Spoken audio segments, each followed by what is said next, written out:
Welcome to City Hall. We'll have our invocation and the Pledge of Allegiance before our budget meeting. I'll ask Councilman Larry McAtee if he'll lead us in the invocation, and I'll ask Councilwoman Sawyer if she'll lead us in the Pledge of Allegiance. Would everyone please stand? Father, we thank you for this opportunity to come together as servants of the people of Oklahoma City, as your servants, to hear the plans for next year. We know that the funds that we get are funds that are entrusted to us by you.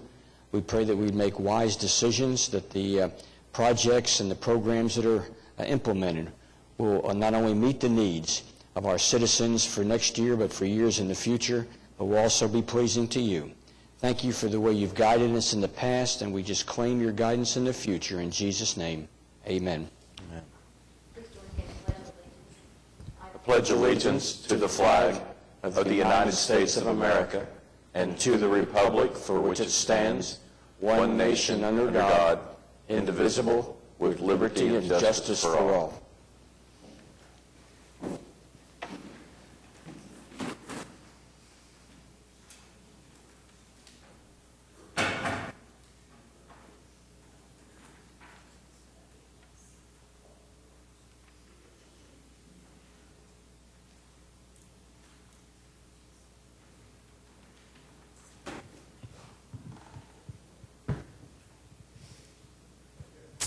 All right, well, I know the finance department's here. Come on up. We have a big honor, and we've asked them to come in this morning so we can, as a council, direct our attention toward their success. We have a citation to honor our finance department about an award they've received from ICMA, and I'll ask the clerk to read the citation, which may explain more. Whereas the City of Oklahoma City was honored with a Certificate of Excellence from the ICMA, and whereas the recognition is for exceeding the standards established by the ICMA Center for Performance Measurement in the identification and public reporting of the key outcome measures, surveying of both residents and employees, and the pervasiveness of performance measurements in the organization's culture. Whereas the Center for Performance Measurement was very impressed with Oklahoma City's performance measurement program and reports that it is rare to see a strategic plan linked to outcome measures done as effectively as demonstrated by Oklahoma City. Whereas the Center for Performance Measurement further stated that first-time applicants generally do not receive the excellent rating, but Oklahoma City had a very organized program with documentation that they felt could be used as an example for other jurisdictions. Whereas the Office of Management and Budget, the Finance Department staff, and city leadership are to be commended for their responsibility in this national recognition. Now, therefore, the Mayor and Council of the City of Oklahoma City do hereby commend and congratulate the Finance Department of the City of Oklahoma City on receiving the Certificate of Excellence Award from ICMA.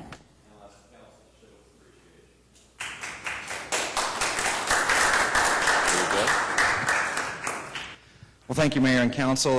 This was the first time we'd applied for this award, and we're very pleased to get their highest recognition. Only 28 cities around the United States receive this level of recognition, and it really is a testimony to the work of all our city departments and what they do to make sure that we're providing the services that our citizens need at an excellent level.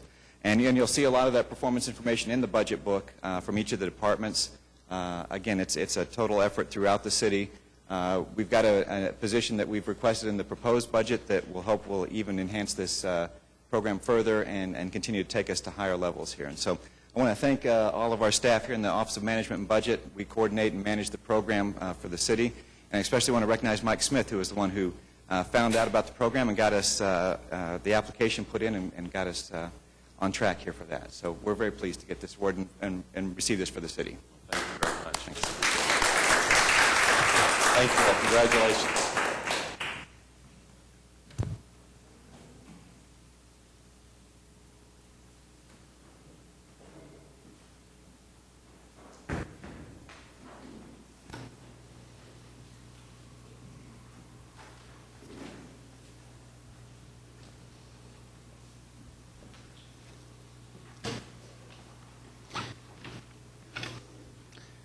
Mayor, sometimes we take our budgeting processes and the financial situation that the City of Oklahoma City is in for granted. I received in the mail this week it's a job announcement for Jefferson County, Alabama. And they have a section in here that says financial challenges. And it says Jefferson County is in default on $3.2 billion in sewer debt bonds, approximately $250 million in general obligation debt, and $1 billion in special sales tax school warrants. The sewer matter is currently in Chapter 9 bankruptcy and continues negotiations between the county and the bondholders, insurers, and other parties. The Commission and the county manager expect to resolve the bankruptcy matter within the next 12 to 24 months. As mentioned above, a significant portion of Jefferson County's general fund revenue was generated through an occupational tax on income, and that has been ruled unconstitutional by the Alabama Supreme Court. So I'm just telling you that there are parts of the country that don't have the financial controls that we have here, and we really do thank our budget folks for keeping us out in the straight and narrow as we go forward. Agreed. Starting out the Finance Committee this morning, we've got 3 presentations by Public Works, Parks, and Utilities. We're going to start out with Eric Winger, our Public Works Director. Thank you, Mayor and Council. We appreciate the opportunity to present next year's budget for the Public Works Department. And as I get started, I want to go ahead and give thanks to several of our key staff members, Paul Bronson and Sherry Turner, who are behind me, and J.C. Reese, that are in front of me. They all each assisted greatly in putting the presentation together and, of course, formulating the budget as we're going to present that to you this morning. If you'll turn to page 377 in your budget book, that's where you'll find the beginning of the Public Works Department. We obviously have a very aggressive year planned, as I'll outline for you. The mission of the Public Works Department is to provide infrastructure, construction and maintenance, private construction review and inspection, and emergency first response services to the public so they can live, work, and play in a safe and functional environment. As each of the departments presents to you, I mean, the thing that is continued challenge for Public Works is the amount of infrastructure that we have in the city. Obviously, with the 621 square miles, that equates to about 8,000 plus lane miles of roadways that we maintain. There's over 700 signalized intersections. We have 580 bridges, and then we have miles and miles of drainage channel that we're responsible for. There's about 44 lined miles, concrete lined miles, and we have over 1,000 unimproved miles of channel. And each of these is of the highest priority for Public Works. As we look at the budget, you'll see there's actually 2 columns here. You'll see the previous year at $52 million. You'll see the proposed budget at $44.8 million. But let me mention, as part of that reduction, last year, you'll recall, there was the approval of $8 million in CIP for general fund resurfacing, and that's really the biggest difference that you see. It is that's not included in next year's budget, and so we are increasing the total number of positions. We're making that request for 14 new positions. Predominantly, these are in the areas of street maintenance, and I'll outline those in just a few minutes. But you do see the summary there of the proposed positions, moving on to the next slide. This is the breakdown as you look at our budget, and you'll see that the majority of the budget, 40% and 47% of that, is streets, traffic, and drainage maintenance. If you look at the other large area of our department, you'll look at administration and engineering, and this is a lot of the support services. And as you look at those in total, that equates to about 31%. But we have other divisions: field services, stormwater quality, traffic management. We also do quite a bit of work on the Oklahoma River. Not shown, and it's a small portion, is oil and gas. So we move into the engineering division. We provide 3 major levels of service: project management, support, and technical review. It makes up 55 positions with a budget of about $6.7 million. This is work that is ongoing with the management of the 2007 and other bond issue programs. We also do a considerable amount of non-bond, which we call our CIP program. There's support services for annual contracts, right-of-way acquisition. We also have a technical review section that does plan review for both public and private improvements all across the city. One of the key result measures that we have for the project management program, and we've made a change this year. Obviously, one of the most important things looking at projects is delivering those on time and on budget. So what you have here is 75% of construction contracts not exceeding 7% in changes following award of contract is a new measure that we're proposing this year. A number of change orders come before the City Council each and every week, and one of the things that we're continuing to track is the amount of amendments and change orders on our contracts, and we're looking to limit those to 7% total for all change orders and all amendments as we're looking forward. We started collecting data, and what you'll see on the fiscal year 11-12 estimate is we're currently at about 30% of that goal right now, but we're working very diligently to change some of our internal processes, to actually work towards agreements with contractors to limit those changes. A lot of times we'll find that that's not going to be acceptable, and that's the reason that we're not shooting for 100%. There are times where there are requests either from the council or for owners or stakeholders for additional work to be added by convenience to the contract, so we're not trying to discount those. But generally speaking, we're going to try to reduce cost in the next year. As we look at the on-time portion, one of the things that we find very difficult from time to time is finishing a project at the final acceptance stage. And so we've reported accurately previous years that projects generally run on time. When we say that a road is going to be reopened or a drainage project is going to be completed, it's generally completed within those contract timeframes. But the thing that we're having difficulty is closing out a project, and so we've actually added yet another measure for next year, 75% of projects achieving final acceptance within 90 days of the final inspection. This is quite aggressive. We're currently at 35% as we've collected data through the year, but we're going to be targeting that 75% for next year. And again, our goal is to be able to push the projects all the way through to the final acceptance, bringing those to the City Council in the upcoming year. Some of the examples of some of the projects that we work when we look at our GO bond program, of course, are typical widenings like you see here on Morgan Road from Southwest 15th to Southwest 29th. We also have specialty projects like the Skydance Bridge over the new I-40. That was a combination bond project, but it also had some ODOT proceeds. We have other projects like bridges over the North Canadian River, the historic Route 66 bridge. We also have drainage improvements like you see here in the lower right on Lightning Creek between Southwest 44th and Santa Fe. Building projects are also included as a part of the bond project management. This is the Northwest Library on the top left. There's the grand opening today. We'd invite you to that at 3:30 p.m. On the lower right and previously reopened this year is the Southwest Library at Penn and Southwest 134th. We also have some non-bond projects that are significant in nature, and this is the new addition at the new Chesapeake Energy Arena. Work on this is scheduled to be completed a little bit later this summer, early fall. But some of these projects are substantial. The cost for this particular phase is a $30 million project, and there was over $100 million of improvements in the entire package. We have some non-bond projects, and these are ones that come to us from time to time. This is actually barns 4 and 5 at the State Fairgrounds. If you've not been by the State Fair, you'll see that the steel has been constructed out there, so these are two very large barns. That work is well underway. That's to be completed. It's about 15 to 20% complete now. We also work on other non-bond projects, next, like Project 180, and I think that we're most familiar with this, especially with all the work outdoors. These are some of the completed areas, Main and Walker, Northwest 5th and Harvey.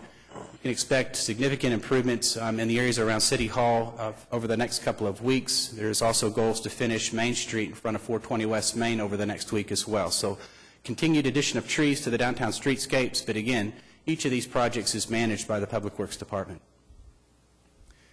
Looking into our next division, field services, two primary areas, construction inspection, quality control, and also surveying. Daily infrastructure inspection, we have 50 positions at a budget of about $4 million that serve the city citywide. Surveys or boundary surveys and other requests that may come from other departments. On the construction inspection program, one of the measures that we probably most notably track is the completion of utility cuts within 30 calendar days or less of receipt. The goal has been 80%. And you'll see that the fiscal year estimate is at 26%. I'd like to make a couple of comments on that. Although we're not achieving 80% within 30 calendar days, we are now down to 35 days on the repairs. And so although this measure is strict towards the percentage of complete within 30, we were able to add additional utility cut contractors to help assist in the paving repair across the city. As you recall, we got well behind last summer with the drought conditions, with a number of waterline breaks. We actually had 1,400 repairs in fiscal year 2012 as a result. And so we've made significant strides to improve this measure. I know numerically it does not look the best, but the 35 days, we're very comfortable that we've made headway on construction inspections. The Oklahoma River Corridor, two major components that Public Works is responsible for, dams and SCADA system and also the river maintenance. This work that is done by Public Works is preventative in many cases, but it's the maintenance of the dams and the locks that ensures the uptime of the Oklahoma River for the series of events that are occurring. Obviously, a lot of activity in the Eastern Basin with a lot of the rowing activities and Boathouse Row. The maintenance is actually performed with the use of 6 watercraft. These are owned by the Public Works Department. 4 of those are directly tied to debris removal. Obviously, as each rain event comes down to the river, it deposits a lot of trash, a lot of debris, which is cleaned after each one of those events. The other service that we provide is maintenance of the dams. And last year, I know I was probably 2 days into the job, and we had a failure on the Paul Brum Dam where we lost a complete gate, ended up draining the Western Basin. These are some of the photos that you see from that, but it required the replacement of one of the hydraulic pistons. The total cost of the incident was about $32,000. The downtime was 20 days, but we were able to successfully get that rebuilt, the gate fixed, relifted, and impound water very, very quickly. And so again, as we look at the Public Works services, those are some of the levels that we're able to provide either in-house or through contractors. This is some photos of the debris removal. Obviously, you can see quite extensive. In the lower right, you'll see the use of some of the watercraft. We have 2 types here. One is the ability where the bow of the boat actually folds down and it allows them to rake debris into the front of the boat. The one that you see on the upper right is actually more of an automated system. It has a conveyor belt that actually sucks the debris out of the water so that they can take it ashore.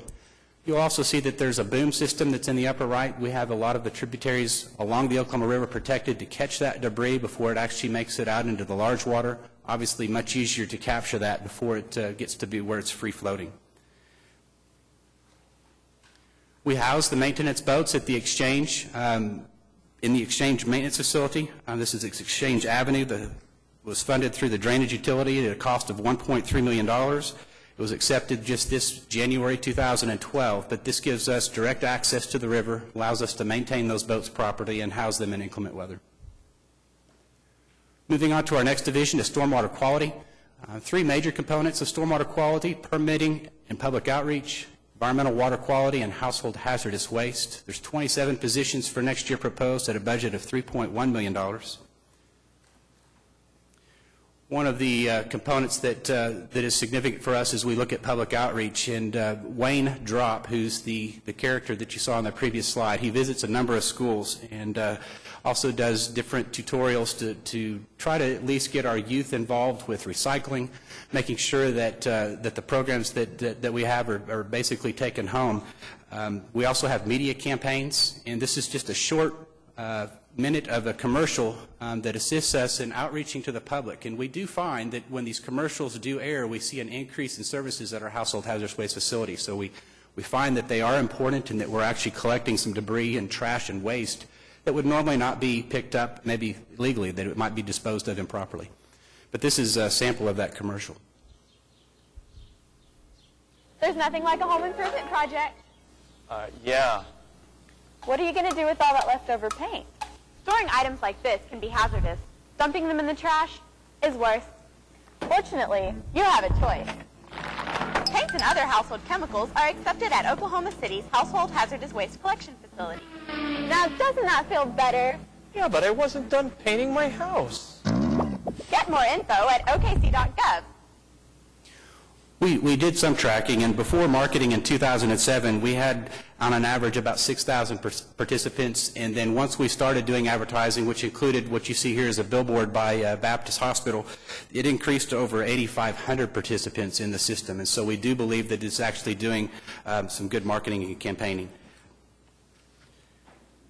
This is another example of the debris barrier and some of the environmental water quality things that we have access to. Obviously, collecting the debris is big, as I mentioned, on the river, but we also have the ability through robotic cameras, as you see in the upper right, to look for illicit discharges. And so as we start to monitor the quality of water in the Oklahoma River and some of the other tributaries, we are seeking those sources. It is often that we find those, and if necessary, we do issue tickets for illegal discharge and make sure that those get corrected. This is a snapshot of the Household Hazardous Waste Facility. It's open Tuesday through Friday, 9:30 to 6 p.m., Saturday, 8:30 to 11 a.m. It's closed on Mondays. We also do 2 collections a year at the fairgrounds, and it's located at the corner of 15th and Portland.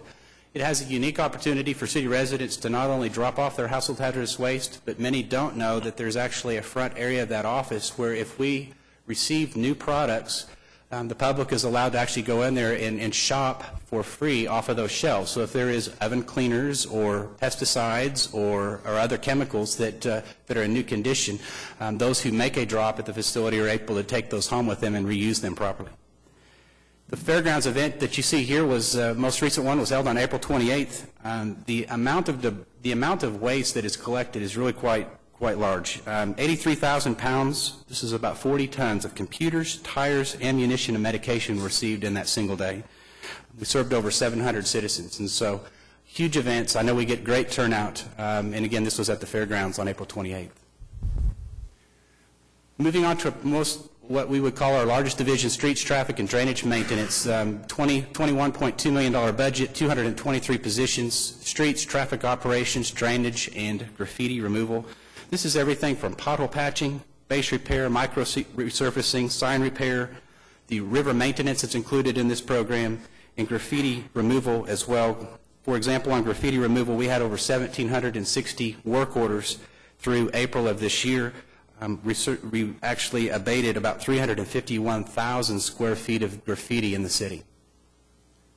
When we look at the condition of streets, and this by far is probably our most significant measure, by 2015, citizen satisfaction with the maintenance of city streets will surpass the national average of 37%. We had traditionally tracked this at 50%, but as we started researching other cities, our goal was set just slightly too high for us to be able to achieve that. So we've backed that off slightly, at least to give staff an opportunity to make a chance at reaching this goal of 37%. You can see the estimate right now is at 24. We've got a target at 32, and I think we're making great strides in trying to put a dent in roadway quality. When we look at the different opportunities for street maintenance, we've got pothole patching, base repair. Base repair is more significant repair that we've had some trouble with in the past. Crack sealing, micro resurfacing, and rural road maintenance. On the pothole program, completing 80% of pothole repairs within 3 working days of the complaint. You can see that we're actually working that measure to performance, and it's working very well. We actually have proposed for this next year's budget 1 additional pothole patching crew. This is 2 new positions. We're repairing right now about 77,000 potholes a year, so significant production by that staff.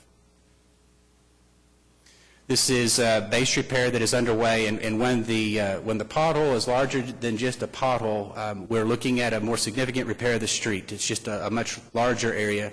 It's usually more than just a surface repair. It's something that we've got to dig down and fix something that's wrong underneath the street. Looking at that, we actually have proposed in the budget an additional crew, 3 new positions. We also have proposed a new laydown machine, which you'll find on this next slide, which will help make a better driving surface for those repairs. So many times when we drive the city, we get complaints from the citizens that there are so many pothole repairs that the road is bumpy. We've been out on a number of occasions trying to fix a section of roadway. This machine, if approved as a part of the next year's budget, will allow us to lay a much smoother surface. It's not intended for us to go and resurface miles of roadway in Oklahoma City, but at least to make more permanent repairs, more timely repairs, and ones that will last a lot longer. Machine cost is about $200,000, and so as a part of next year's budget, if approved, this would be something that we would see on Oklahoma City streets next year. Moving into micro resurfacing, we have started our program for this calendar year. One of our more significant programs, it's about 100 lane miles a year that we target. We were able to complete 95 lane miles last year. The advantage to the micro surfacing is the cost, and the cost is about $20,000 a lane mile. Much less than if we were to go and do a mill and an overlay or a reconstruction, which can cost hundreds of thousands of dollars, and in some cases millions of dollars, depending on the level of deterioration.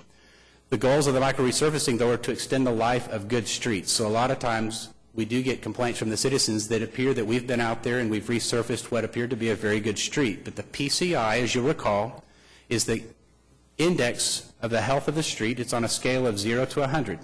And it has to be better than 60 to 65 for this to be effective. And so we are actually doing this because it extends the life of roads 5 to 8 additional years and allows us to save money in the long run. But the program is underway. Our our program runs April to October. We can't do that in freezing months, and so we're working towards that goal, and I don't see any issues with us finishing the 100 lane miles. On the lower right, one of the things that we're able to acquire this year is a better machine.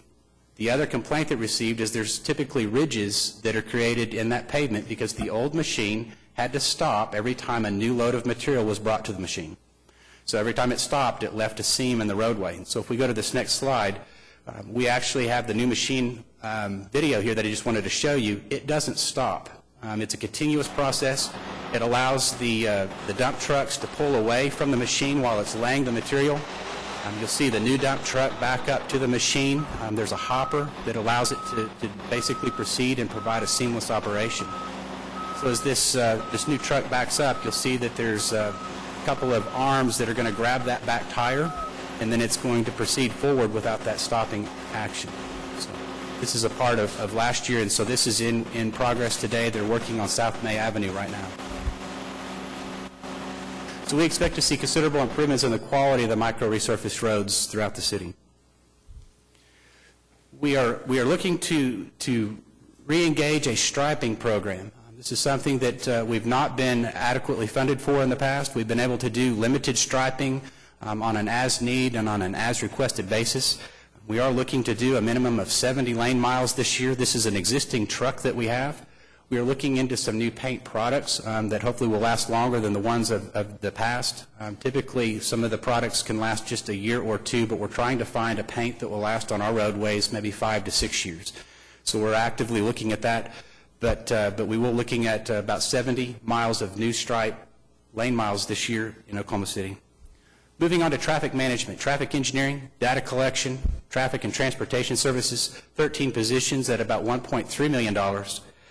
The ITS program, the Intelligent Traffic System program, is something I think that each of you are familiar with as a part of the bond issue, and that's one of the primary programs that this division is working on now. There's 18 listed corridors. There's 300 in total intersections, with 245 of those complete with the new traffic controllers. These are ones that are the Wi-Fi capable. They allow us to make changes in downtown to the timing of those signals when needed. Previously, we had to go out to the traffic controller and actually make those changes on site, but it allows us to monitor and maintenance those at this remote location. Fortunately, because of the Wi-Fi, we're not having to do a lot of the wired technologies. We've saved a considerable amount of money, and we'll be proposing to the City Council in the coming months extending that to all 700 intersections throughout the city at the same cost that was proposed in the original bond issue. So that's something that we look forward to presenting to you very soon. Oil and gas is our last program. We have 2 inspectors. There's a total number of about 1,050 wells. But this program actually brings a revenue to the city of about $1.4 million, and it's from annual permits, general fund royalties, parks royalties, and trust royalties as well. Major budget changes for next year. As I mentioned when we began, there's a net increase of 14 positions, and you'll see that the first 4 bullets under the new enhanced programs, you'll see the striping crew, 6 positions, additional base repair, this is for that lay-down machine, 3 positions, pothole repair crew, 2 positions, and sidewalk repair, an additional 2 positions. Those are all for the street maintenance program. We have an extra position of a new survey aide. We currently have 1 surveyor, and although modern equipment allows for surveys to be done by a single individual, we're finding some significant safety concerns when they're working in traffic, when they're working with cars, and so the proposal is to add this extra position to ensure the safety of our city staff. With that, I appreciate your time. We have staff available, can answer any questions that you might have regarding the Public Works budget for next year. Pete? On page 3 of your report, where you were talking about the percentage of change orders, is that the percentage, is that calculated by the amount of change orders or the number of change orders? It's actually the dollar value of the change orders relationship to the original contract total. Okay. So I think what you'll find on each of your council memos is you'll find a paragraph that we include that says the percent of this change order is X percent, and we're going to track that percent and try to limit it to 7%. Right. That's a good idea. On page 6, you have the picture of Lightning Creek there. That's actually not on page 6. I don't know what page it's on. It's on page 9. 5. That's close to 6. On page 5, you have that picture of that Lightning Creek thing. You know, that project has never turned out to be as the residents in that area envisioned it to be. They expected it to be a little more user-friendly for the people that lived there. You know, at the first big test, it failed. It flooded south of or north of 29th Street, and then it's not really ever been developed to be as user. There's some amenities there, a little bridge and a little, but it's never really developed to be like a park like it was envisioned to be. Are there plans, or is it finished, or is it? There's funds.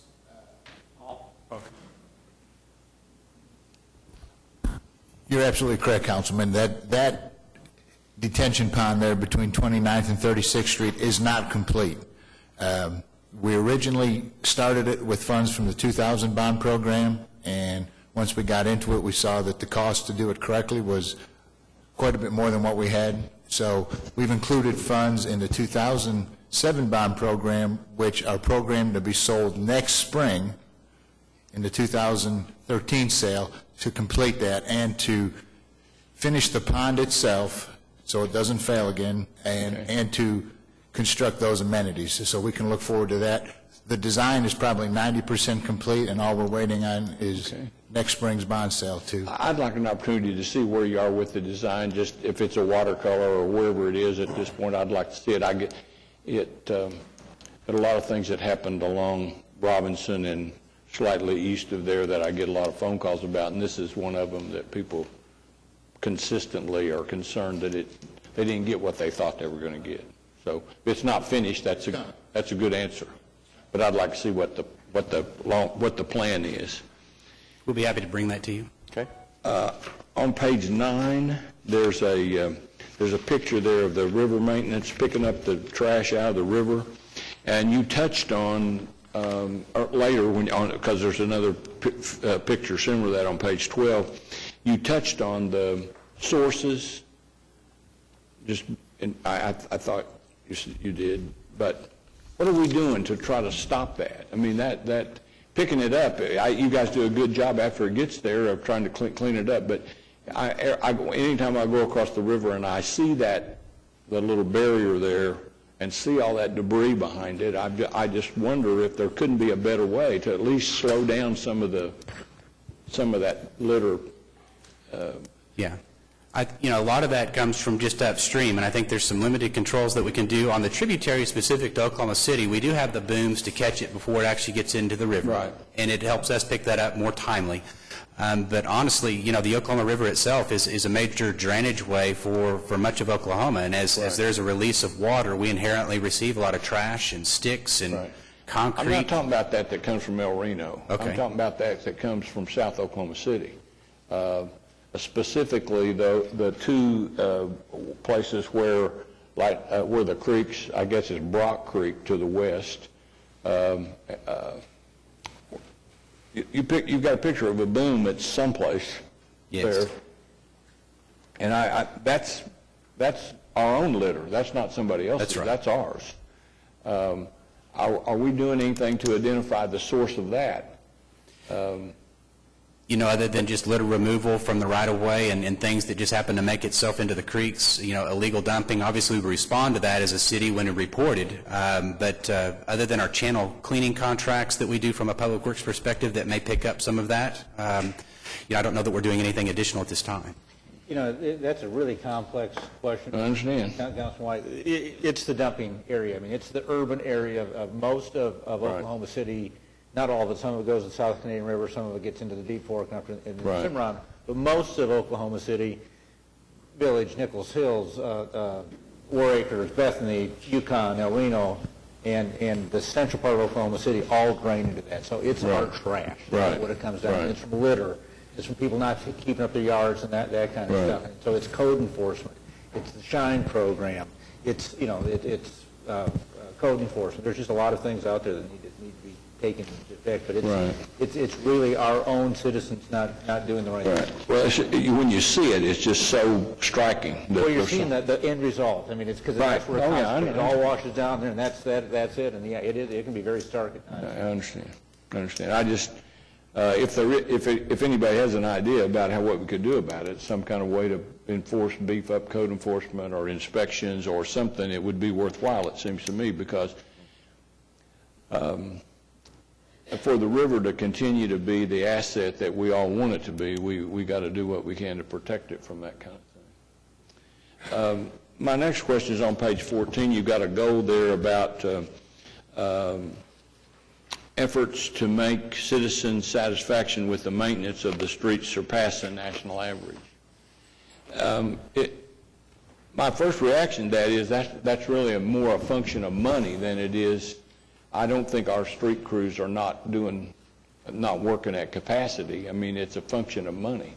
Does anybody have any idea what it would cost to maintain our streets at a high enough level that we'd meet that goal?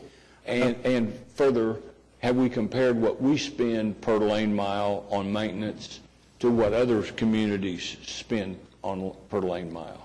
I know that there was some work done a number of years ago to look at what it would take to bring Oklahoma City streets up to a level. We probably need to revisit that and relook at it with today's dollars, construction dollars in mind. But, I would like the opportunity to go do that, and we could report back to council with those findings. Obviously, I concur. I mean, we're doing as much as the funding will allow in improving streets, but I think it goes back to that 8,000 plus lane miles of streets, 500,000 residents proper to Oklahoma City. It's a challenge. Well, I don't want to, for the comment to be taken as disparaging about how hard the people work that are trying to do it, because that's not the case. I actually am convinced it's a function of money. It's a function of putting enough resources to jack that percentage up from 25 or wherever it is to the national average. Councilman, as we laid out this budget, there are 4 areas where we've added general fund monies as we've got some additional revenues this year. One has been public safety, particularly in the police department, to add additional officers. Number 2 is in this area, which is in our highly surveyed, as you know, from our citizens and council priority, is to do our roadway improvements. All the additional positions except one in the public works department are field positions. There are people doing base repair, sidewalks repairs, doing new striping on there. There are people out in the field to do that. The other two areas that we hit as a priority as went into this budget were public transportation, the additional routes that we added, and not routes, but frequency of routes in the transit area, and then also code enforcement with additional people that we've added to code enforcement. So those are the key 4 areas that we've heard not only from our citizen surveys every year, but have been repeated by issues by the council that's what they also view as areas to be needed. Well, I'd like to know what we spend per lane mile, if there is a way to relate that. I understand we have a lot more lane miles. We have rural roads where most cities don't have all those lane miles of rural roads. But I'd like to know what percentage of the budget most cities spend on that. We'd be happy to do that. Because I think it certainly is a reasonable target for people that complain. And I have a lot of people in my ward that were not in favor of the MAPS programs, and certainly not in favor of the fact that all of them are located downtown, that we almost owe that to people that live in the outlying areas to make sure that the things that are important to them, roads mainly, police and fire, that those we do a better job, I think, of satisfying those needs. And this probably illustrates that dissatisfaction about as well as anything I can think of for people that live in the outlying areas. Some of that will probably get better when we finish 180 and everybody will be more satisfied with the streets. But it'd be just something I'd like to see you look into. The last comment I have has to do is along with streets too. It seems to me, and it always has seemed to me, that potholes are a function of our love affair with asphalt. As long as we keep spending money on asphalt roads, we're going to have a pothole problem. It's the nature of the beast. And I've always thought that it probably saves money in the short run. But I wonder if we've looked at how much it saves, or if it saves money in the long run.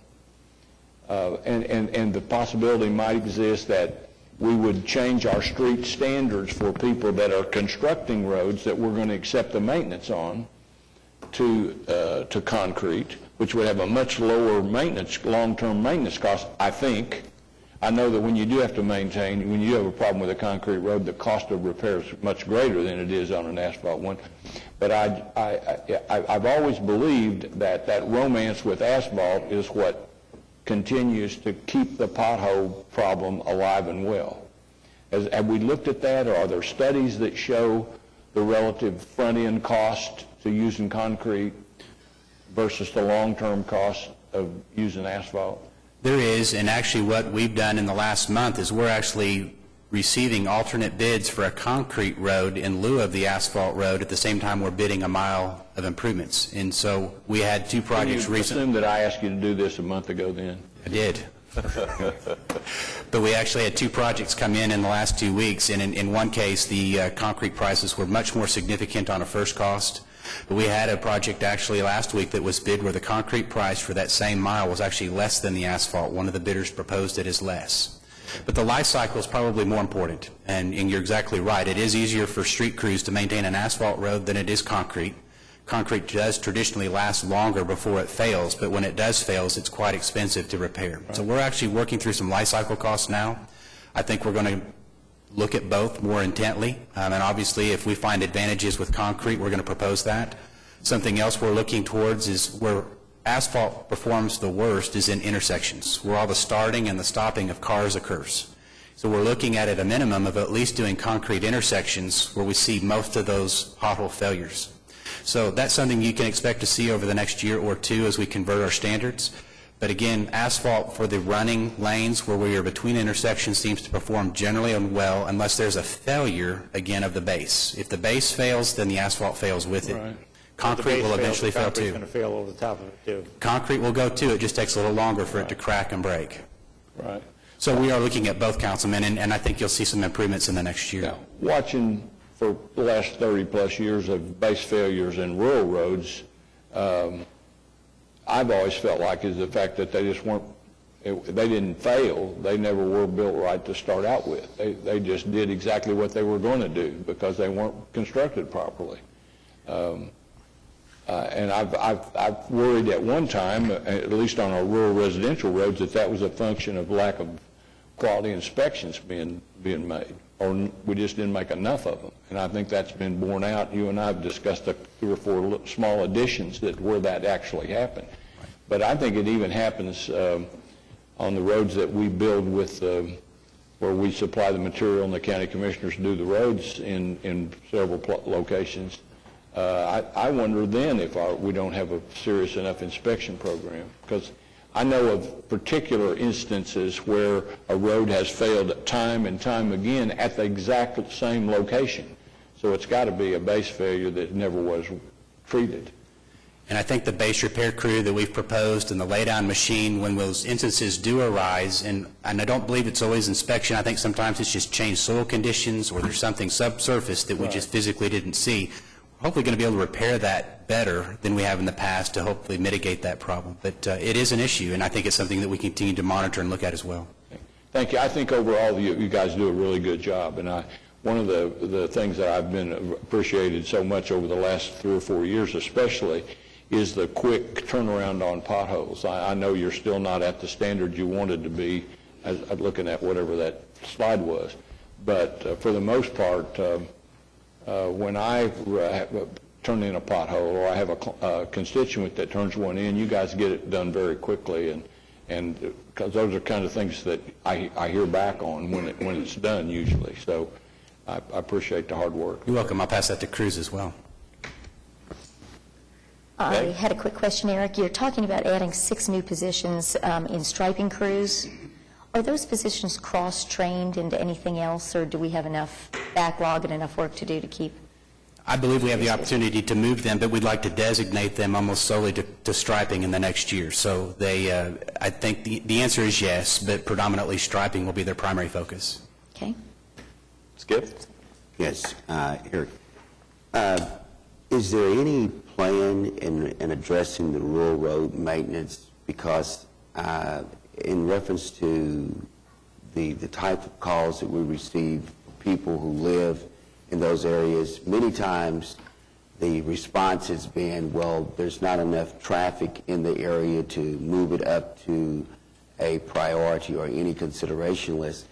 And I was wondering, is there a special plan to address the rural maintenance in Oklahoma City as it relates to the complaints of the surface, of the potholes, or some of the failure of the streets?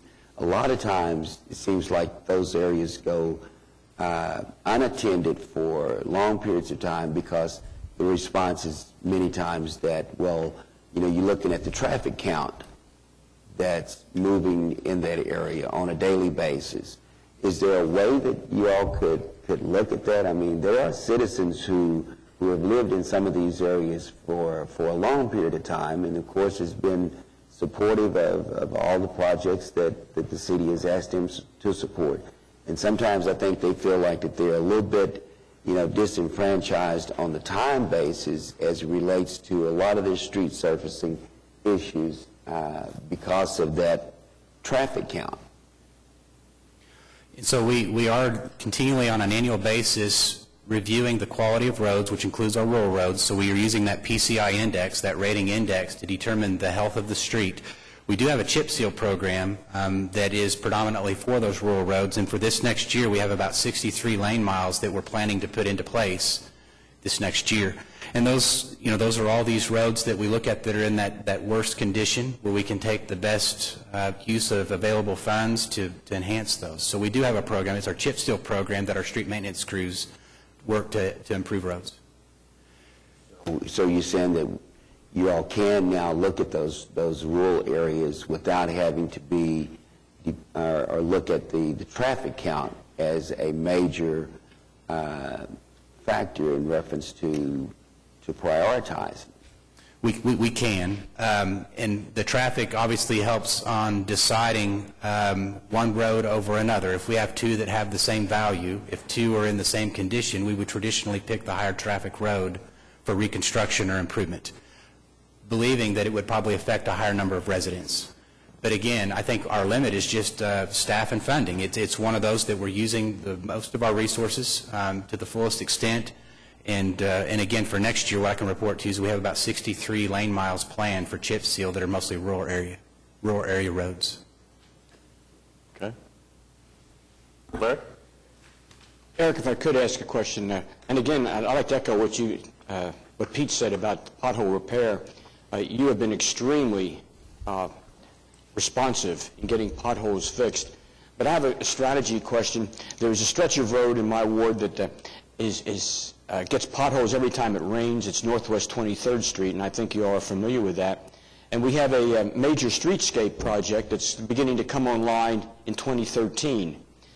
The going over that stretch of road and doing something with it prior to the streetscape is just not economically or engineering feasible. Is that a correct statement? Or how would you answer that particular kind of situation? Traditionally, if we have a future project plan for a road like 23rd Street, we would do our typical maintenance and maintaining that no potholes exist. It may not be the smoothest of rides, but we would make sure that it was safe and passable until that project actually enhanced it, made it new again. That's what I thought. Thank you. Now, the second question, dealing with the traffic management.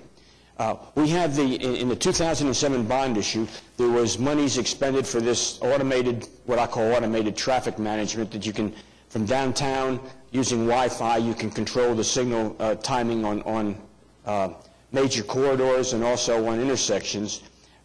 And did I hear you correct to say that you're hoping to extend that to every intersection in the city? Yes. And the reason that we're going to be able to do that, now this needs to be proposed to you as council and approved as well, is that there's a significant savings in Wi-Fi technology versus fiber optics or wired technology. So instead of us having to wire intersections point to point, we can use the airwaves, we can use Wi-Fi, and it saved millions of dollars on that project. And so if there is a congestion right now in an area which is not slated for the initial traffic management system, in the future, if all goes well, then that will be extended to there, and the flow of traffic throughout the city should be enhanced. I believe so, yes, but let me qualify that. You know, obviously, road conditions, the number of lanes, where the left turn lane, right turn lanes may be, and there may be a physical restraint in a particular intersection that doesn't allow it to get a lot better.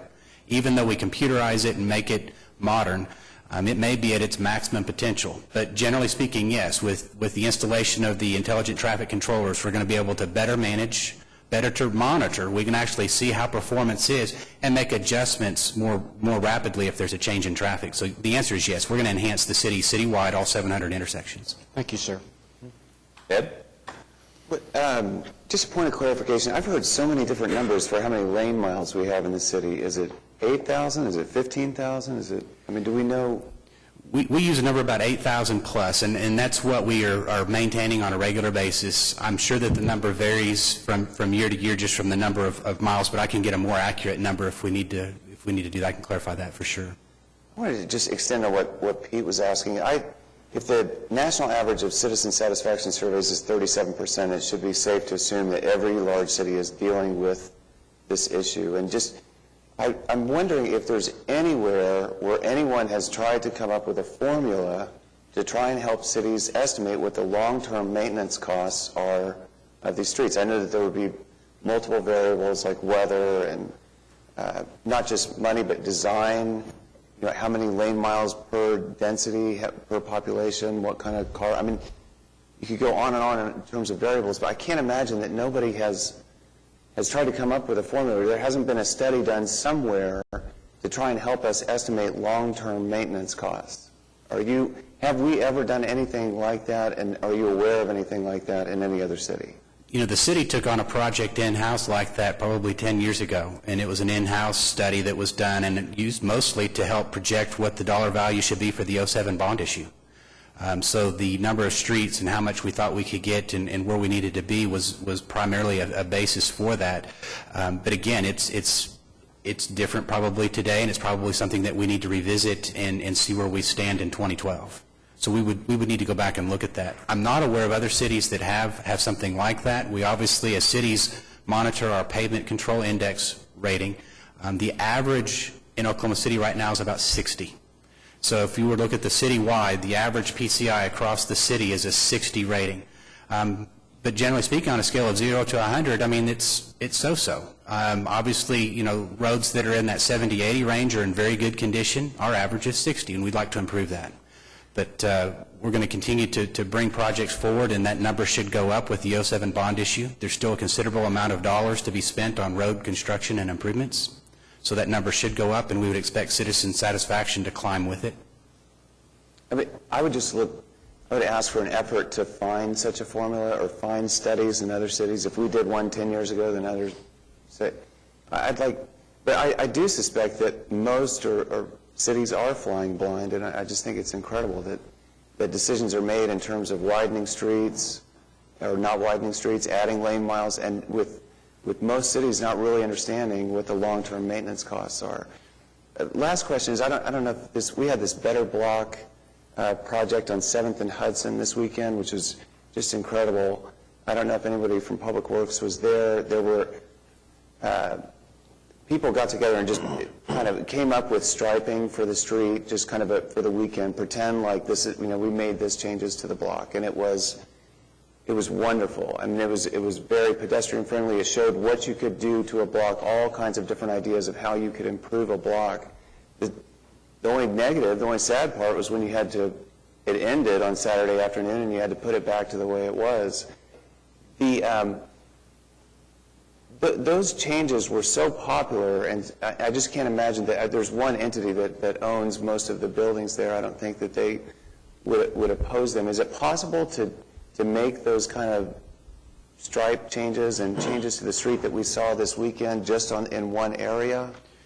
We're actually working towards that. If you look at Automobile Alley, there's a proposal that's been received that has some reverse angle parking as a one proposal. We're looking at the addition of angled parking to further enhance Automobile Alley, but I would tell you that's probably the case study that we're looking at to see how some of those changes might work here in Oklahoma City on a bigger than just a 2-block scale. So in something that's more permanent, something that we're not going to lift up after one weekend of use. So I would look forward to that project, and hopefully we'll learn some things there that might help us expand that to other areas in the city as well. So can you make those changes just to an isolated, like 7th and Hudson, if some of the changes we saw this weekend? Well, we can't, but the council can. I mean, those are, when we do parking, those are adopted by, by the council to do those things. Well, reverse backing parking has pros and cons on it.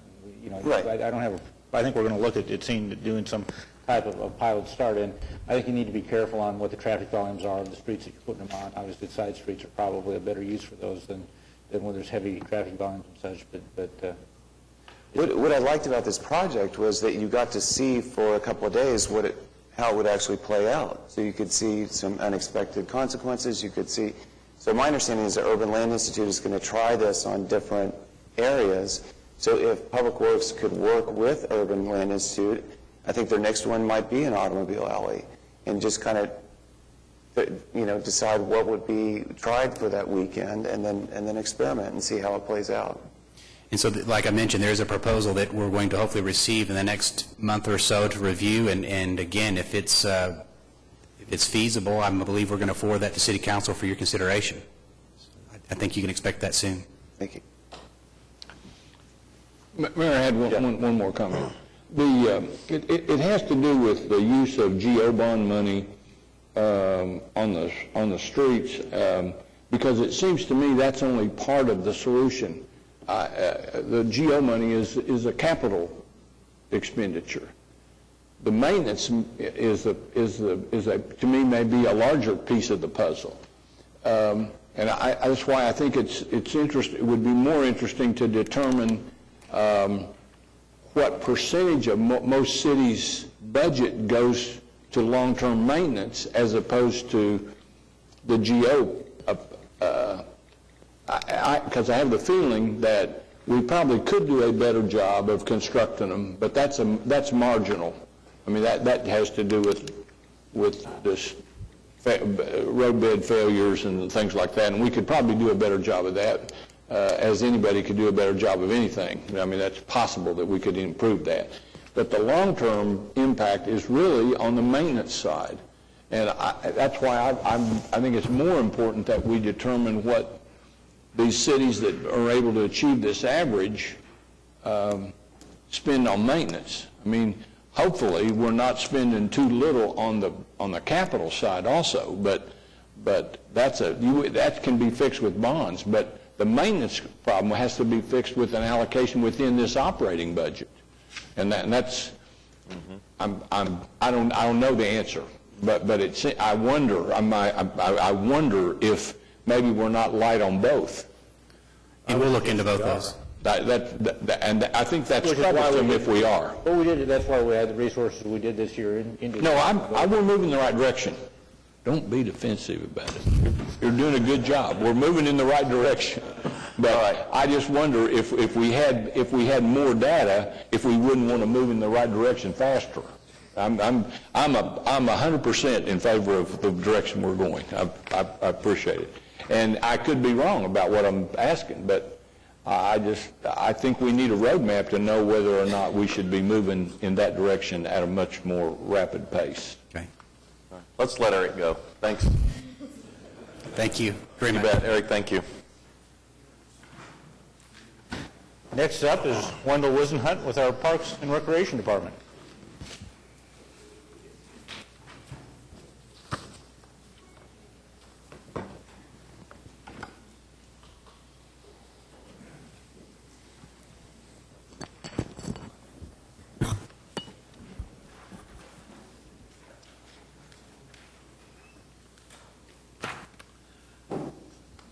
Good morning.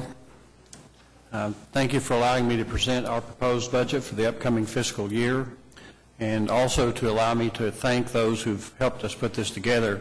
I'm sure you've heard from other departments in the past. This is a rather monumental task for us to put together these budgets for a large department like Parks and Recreation or the other departments that you're going to hear from today.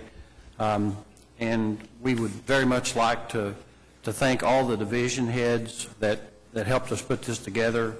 And, of course, Larry Ogle, the Assistant Director of Parks and Recreation, was a great help, and Wes Gray, our business manager. And Susan Kruta is helping us today and has been a big help with this budget. So we'd like to first refer you to our mission. Our mission is to provide parks, recreational, and cultural services to citizens of Oklahoma City and residents so they can enjoy an enhanced quality of life. We ask ourselves when we put our budget together, are we meeting that intent? Quickly, I'd like to go through the departmental organization. The administration division includes the park planning and landscape, architecture section, central business office, marketing, public relations, and staff support for commissions and trusts. The planning office does internal planning and design and assistance with neighborhood organizations, and the business office issues very large numbers of permits for special events, as well as handling all the business operations of the department.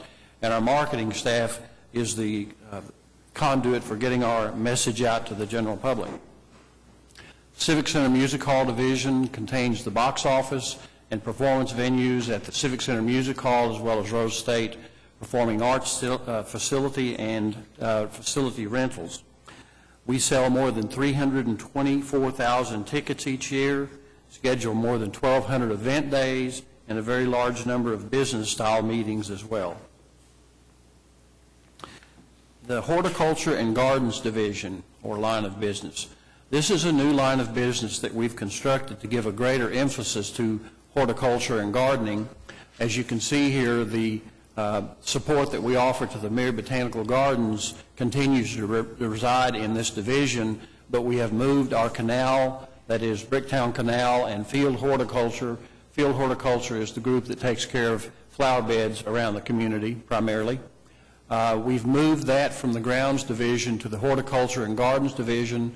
We've also moved the Martin Nature Park to the gardens and horticulture division from the recreation division. We feel that this will allow us to give a proper emphasis and have like assignments made all from one division that will profit us in our work. Grounds Maintenance Division, the largest division of the Parks and Recreation Department, handles all of our general maintenance of the 152 parks that we have, including mowing, litter pickup, tree trimming, and such as that. It's a monumental task to maintain the many hundreds and hundreds of acres that they maintain, and we feel that they've been doing quite well over recent years. Recreation Division is probably the division that has the most public contact of any of the divisions in the department. It operates the family aquatic centers, of which we have 2, 17 spray grounds. We have one more than we did because we've now finished the spray ground at Menace Lakeview that will open in a few days. One indoor pool and one standard pool that you'll hear more about next Tuesday regarding a donation that will allow us to open Mecklenburg. We have been very successful with the changes that we've made over the years in our aquatic section, serving hundreds of thousands of visits to our pools and family aquatic centers. Recreation Division also has recreation centers, senior centers, and fishing. I'll note something about fishing today. We stock over 700,000 fish in city park ponds and the city's 3 large lakes. We have one of the best municipal fishery situations of any city in the nation. We have the only municipal fish hatchery in this state. Evidence of that is the recent catch of an 11.3-ounce walleye in Lake Hefner, which is a state record. So it is a little unusual to be able to catch such fish in central Oklahoma, but you can here. Athletics continues to be an important role played by the department with our tennis, athletic fields, and gymnasiums. We are by far the largest player in town in terms of these facilities. We have more than 110 athletic fields, for instance, and they're all very heavily used. Our Leading for Results program is one of our major guides. I'd like to quickly go through some of the issues and the way we're dealing with those. The first issue is changes in demographics and community growth patterns result in requests for new and different facilities and programs. We found this to be very true, and it is our intention to increase citizen satisfaction by developing new facilities.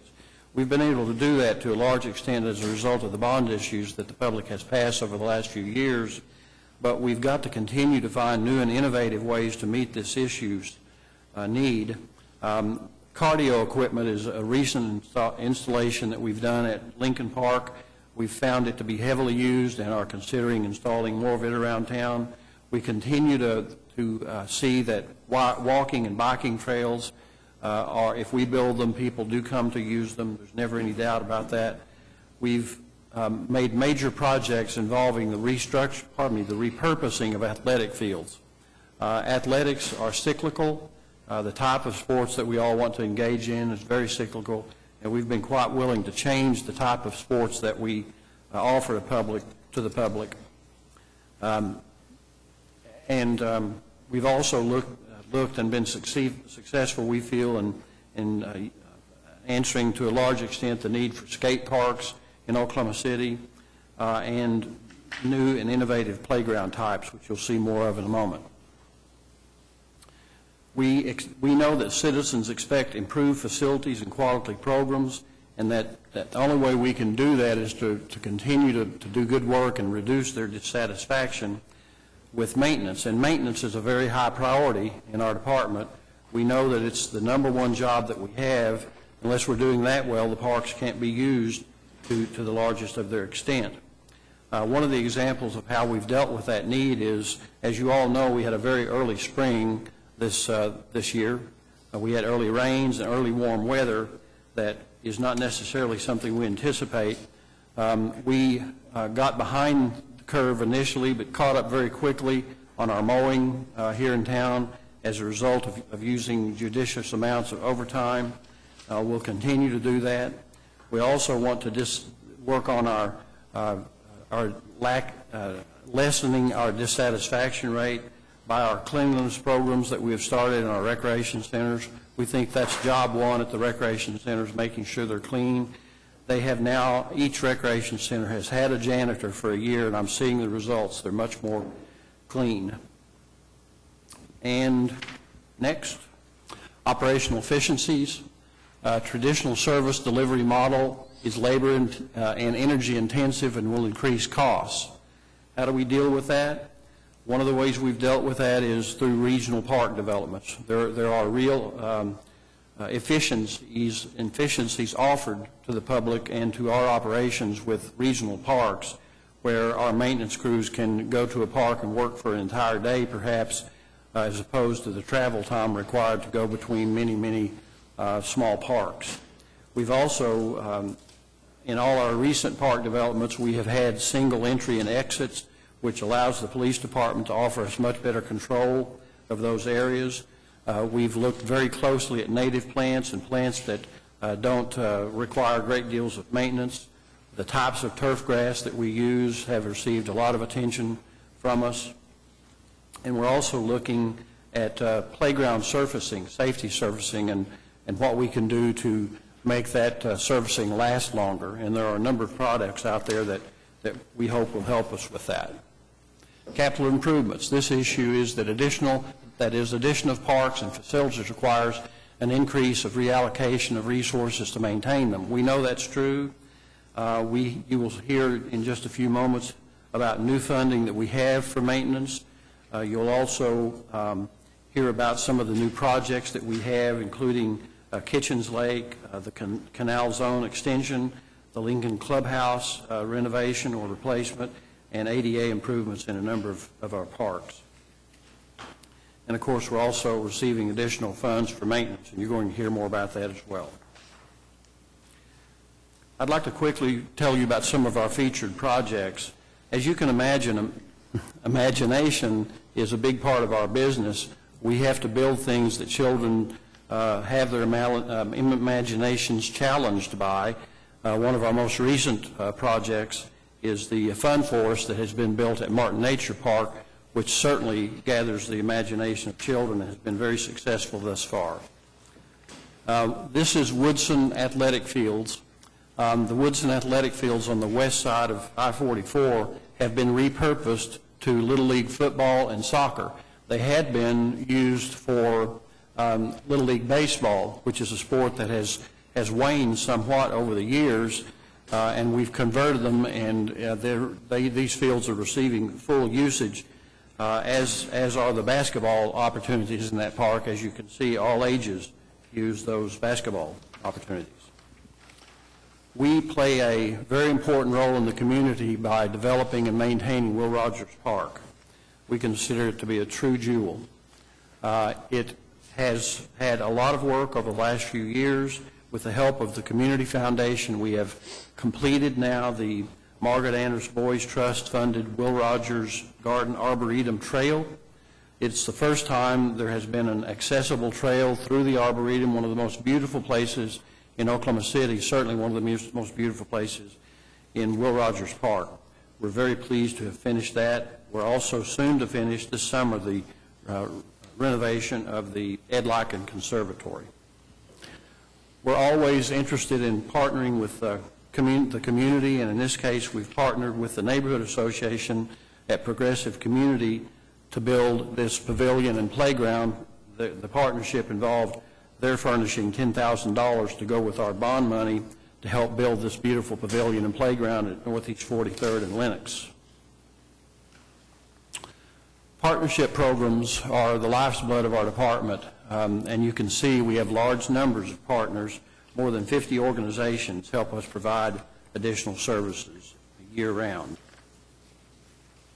We also have a large number of partnerships regarding landscapes. 83 different organizations have agreements with us, including neighborhood associations, OKC Beautiful, and other nonprofit and for-profit entities, for a total, again, of 83 organizations that have agreements with us, allowing them to help us with landscaping tasks. Now to the proposed budget. First, let me say we're very pleased with this budget. It's going to allow us to do a much better job. We have been funded for an adult athletic and fitness coordinator. We have never had an adult fitness coordinator, athletic and fitness coordinator. We've had youth programs for years, but we'll now be able to offer adult programs. We're really looking forward to doing that. We also have received a number of improvements in our ability to maintain parks and facilities. We've received funding to continue the maintenance through that is a contract with OKC Beautiful for the maintenance of the Asian District portion of Classen, the upcoming Zone G amenities on the canal. We've also been funded to allow us to have a recurring capital program to paint recreation centers inside, which is exceptionally important. We've also been funded for additional positions to help with our planting bed maintenance crews. We have $100,000 additional funding for playground safety surfacing, another $100,000 for asphalt trail maintenance, and a $100,000 to implement the program that you voted to approve recently, the Neighborhood Beautification Water Program, and an additional $100,000 for part-time employees for our grounds maintenance division. We hire large numbers of part-time and temporary employees because the growing season is our busiest time. It is a much more judicious use of public funds to hire part-times and temporary workers as opposed to full-times, since some of our work is so cyclical. So again, we have a gain of net of 3 new positions. And you see here that our budget is proposed to be $30,382,705, an 8.14% increase, again, a net of 3 additional positions. This budget has been reviewed and recommended to you by the Board of Park Commissioners. We feel that this will be a good budget and that we'll continue to have a great community impact with this budget. We anticipate selling more than 15,000 fishing permits, serving more than 16,000 in-house athletic participants. We refer to in-house because we have a large number of partners throughout the community who also provide athletics on our parks. We expect more than 44,000 volunteer hours, more than 50,000 senior participations in our 2 senior centers, and also in the senior center operated on our behalf by the Y. We expect more than 280,000 participations in our recreation centers, more than 322,000 participations at Civic Center facilities, and more than 463,000 participations at our aquatic facilities, and more than 1 million visitors at our botanical gardens. And that would be both the Mary Botanical Gardens and the garden at Will Rogers. It's a bit amazing to consider that 70% of our citizens use a park or a park program. We think that is success, and we believe we can reach that goal, up from last year of 69%. We feel much like Mr. Couch did when he began this session regarding where we're at in our community and the ability to continue to have our departments and our programs prosper.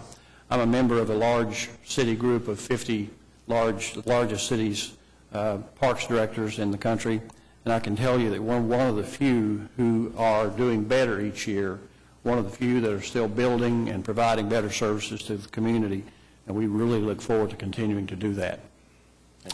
Thank you. Wendell, what can the general public do if they have an interest in helping our Parks Department perform at a higher level, or volunteer opportunities? What's available? We have a large number of volunteer programs that they can apply for, some in horticulture, primarily through the Will Rogers Garden Exhibition Center. We have a large number of ways that neighborhoods can contact us and agree to maintain parks or medians in their neighborhoods, either all together maintain them or maintain them between our servicing of those areas. That's very important to us. There are just so many ways that volunteers can help us, and as I told you, we are very dependent upon them, so we would love to have them contact us. They can call us or find us on the web and send us emails, and we'd love to have their help. I also want to ask, what the Police Athletic League does some really great work in the community. Yes, they do. Do they interact with your department, or do they act independently out when the operations actually go on? They do operate independent of my department, but we do have a liaison with them on a very frequent basis. Yes, sir, they use South Rotary Park, and they also use the Draper Park Capitol Hill Lions building. Okay. Other questions for Wendell? Yeah, I have. Ed, then Skip. $45,000 for the Asian district medians. What does that entail? The money for the Asian district medians is to fund the contract that we have with OKC Beautiful to mow them and pick up litter and do trimming. There's also some funding in there should we need to replace any of the items or repair any of the items that are placed on the statues and such that are on the median. If we were to pass a tobacco-free ordinance similar to what the Parks Commission passed last Wednesday, do you have the funds for signage, to put signage up around all the parks? We'll make sure Mr. Wisenhunt will get the funds to make that happen. Awesome. Thank you, sir. Would you have, if we were going to have citizen input into what those signage looks like, could you have do you have a mechanism for them to? Well, the way we solicit input from citizens on an ongoing basis is through the Board of Park Commissioners, and they meet each month, the third Wednesday, so we could certainly take input from citizens at that meeting. Great. Thank you. All right, Skip? Yes, Wendell. First, I would like to thank you for the great project at Lincoln Park, and I understand that Lincoln Park was one of the first parks to have the cardio outside exercise equipment, and the citizens are using it. Yes, sir, they are. And the park itself, from everyone that I talked to, are just delighted over the development that you have created over there at Lincoln Park. The citizens use it day, in the morning, in the evening. The shrubs and the flowers are just gorgeous.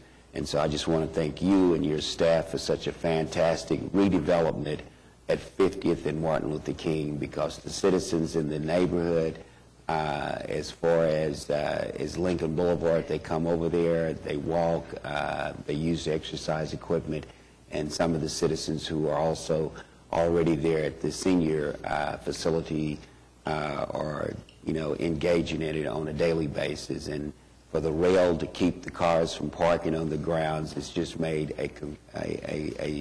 renaissance of that park. And so I want to thank you and your staff for all the hard work you all have done. And of course, I know that initially we tried to get some other partners to participate in that project, but you know, what you all have done has just been fantastic. And also I want to thank my city manager, because he listened to a lot of grief that I had about the park. And the zoo has been very, good about the issue with the amphitheater and the parking issue, even before you put up the rails. So it's turned out to be a fantastic project for the citizens in that area. It's a good park, and they've done a good job, but I don't think we would have done it without a persistent councilman from Ward 7. One of the unanticipated benefits that I've seen of that development has not just been the exercise that citizens are gaining, but the ability to socialize at that center area where I see often people sitting to just speak with each other. Right.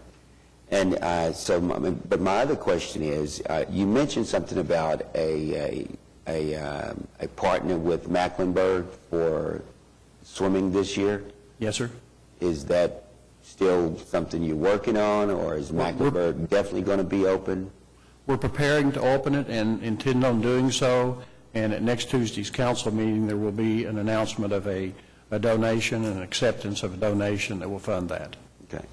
All right. Meg? If I could, Wendell, just 2 comments. I really want to thank you for the work in the Asian District. I had a chance to drive it the other day, and the monuments are all now red again instead of pink. It looks great. Really appreciate your attention to that. Thank you. And just another comment about the exercise equipment. I've had the opportunity recently to be traveling out of the country, and I've seen some really innovative and creative stations that people are using for exercise. I took some pictures for you, so I want to share those with you, because there's some other kind of creative things other than just the standard cardio thing that people are doing around the country, and it's wonderful to see them. Lafayette Park has some of the equipment in it too, and I see people using it all the time. So I think the more attention we could pay to some of those areas, it would be great. There have been some real strides in the design of that type of equipment. It's been around for years, but the type that is out now is much more functional and easy to use and interesting to use. Yeah, looked just terrific. So thank you very much for your help. All right. Larry? Last summer we had free swimming at Woodson, if I'm correct, Wendell? We had free swimming? Is that free swimming? Yes, sir. Okay. And was that heavily used or not used by? It was very heavily used, and it will once again be open and free for the public. And so this coming summer, we're also going to offer free swimming at Woodson? Yes, sir. We are. And that will start when? The 12th of June. Because that's when the kids, we're able to staff it up and get ready to go. And then another comment on you're doing a great job on maintenance, and you and I talked a little bit about Jeffrey Park and the problem there of keeping it clean. And I came up with a real novel idea last night, and I don't want to point to, but I was walking through the Myriad Gardens on the way to the Thunder game, and one of our citizens had left a bottle of Gatorade there instead of, I guess he didn't recognize that the very nice new things we have in there for receptacles for litter are all throughout the park. And it didn't really take a whole lot of effort on my part to stop, pick up the bottle, find a very nearby receptacle, and put it in there. So I'd encourage our neighbors, as they use our parks, if you see litter there, instead of griping about it, just pick it up and throw it away. It'd be nice if nobody would leave it there, but some of our citizens have trouble finding, I guess, the litter barrels, and that'd be a way to help you guys out in keeping those parks clean. Well, we do occasionally get a complaint from well-meaning folks about our need to pick up the litter more often, and I'm always one to remind the folks that I can do that. I'll pick it up as quickly as I can, but I'll probably never succeed entirely until we all decide that we're not going to litter anymore. And if we would pick it up and help you out, it would also help. Yes. Thank you, sir, for the work you're doing. Thank you. All right. Wendell, thanks very much. Yes, sir. Next up is water presentation, and Marcia Slaughter is here this morning, our Utilities Director.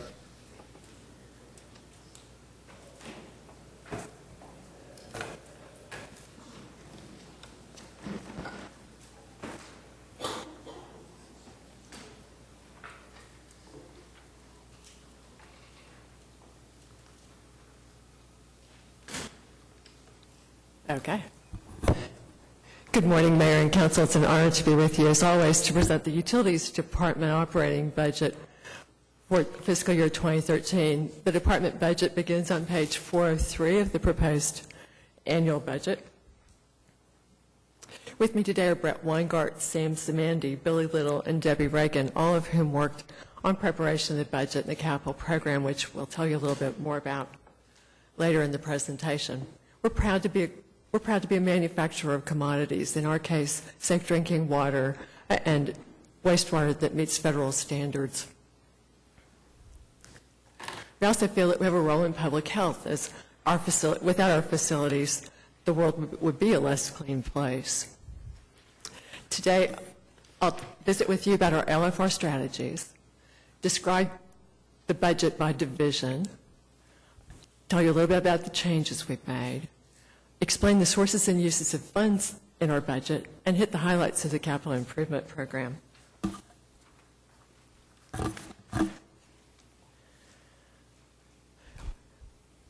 We're working to ensure that we have a safe and qualified workforce. We're working toward fewer injuries with the safety program and developing personnel so that they may succeed us, as 37% of us are eligible for retirement today. I want to present a new strategy to you, and that's environmental stewardship. We have 4 individual activities that are going on under the environmental stewardship banner. The first is to complete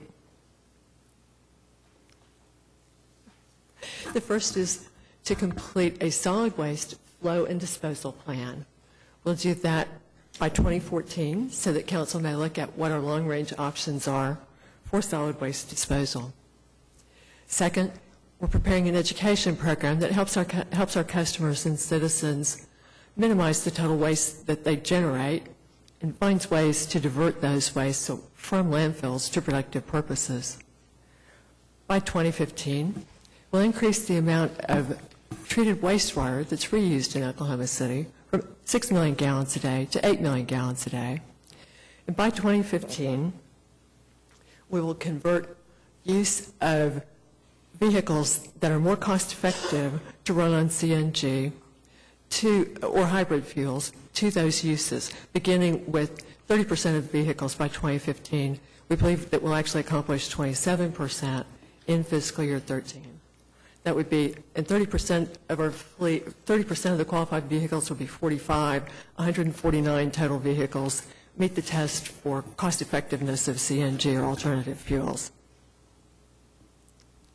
Service reliability is, of course, a main issue for the Utilities Department.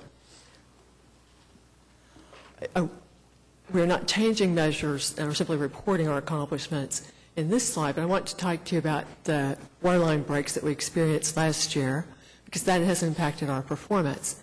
We set a target of completing 75% of all water main repairs in 72 hours.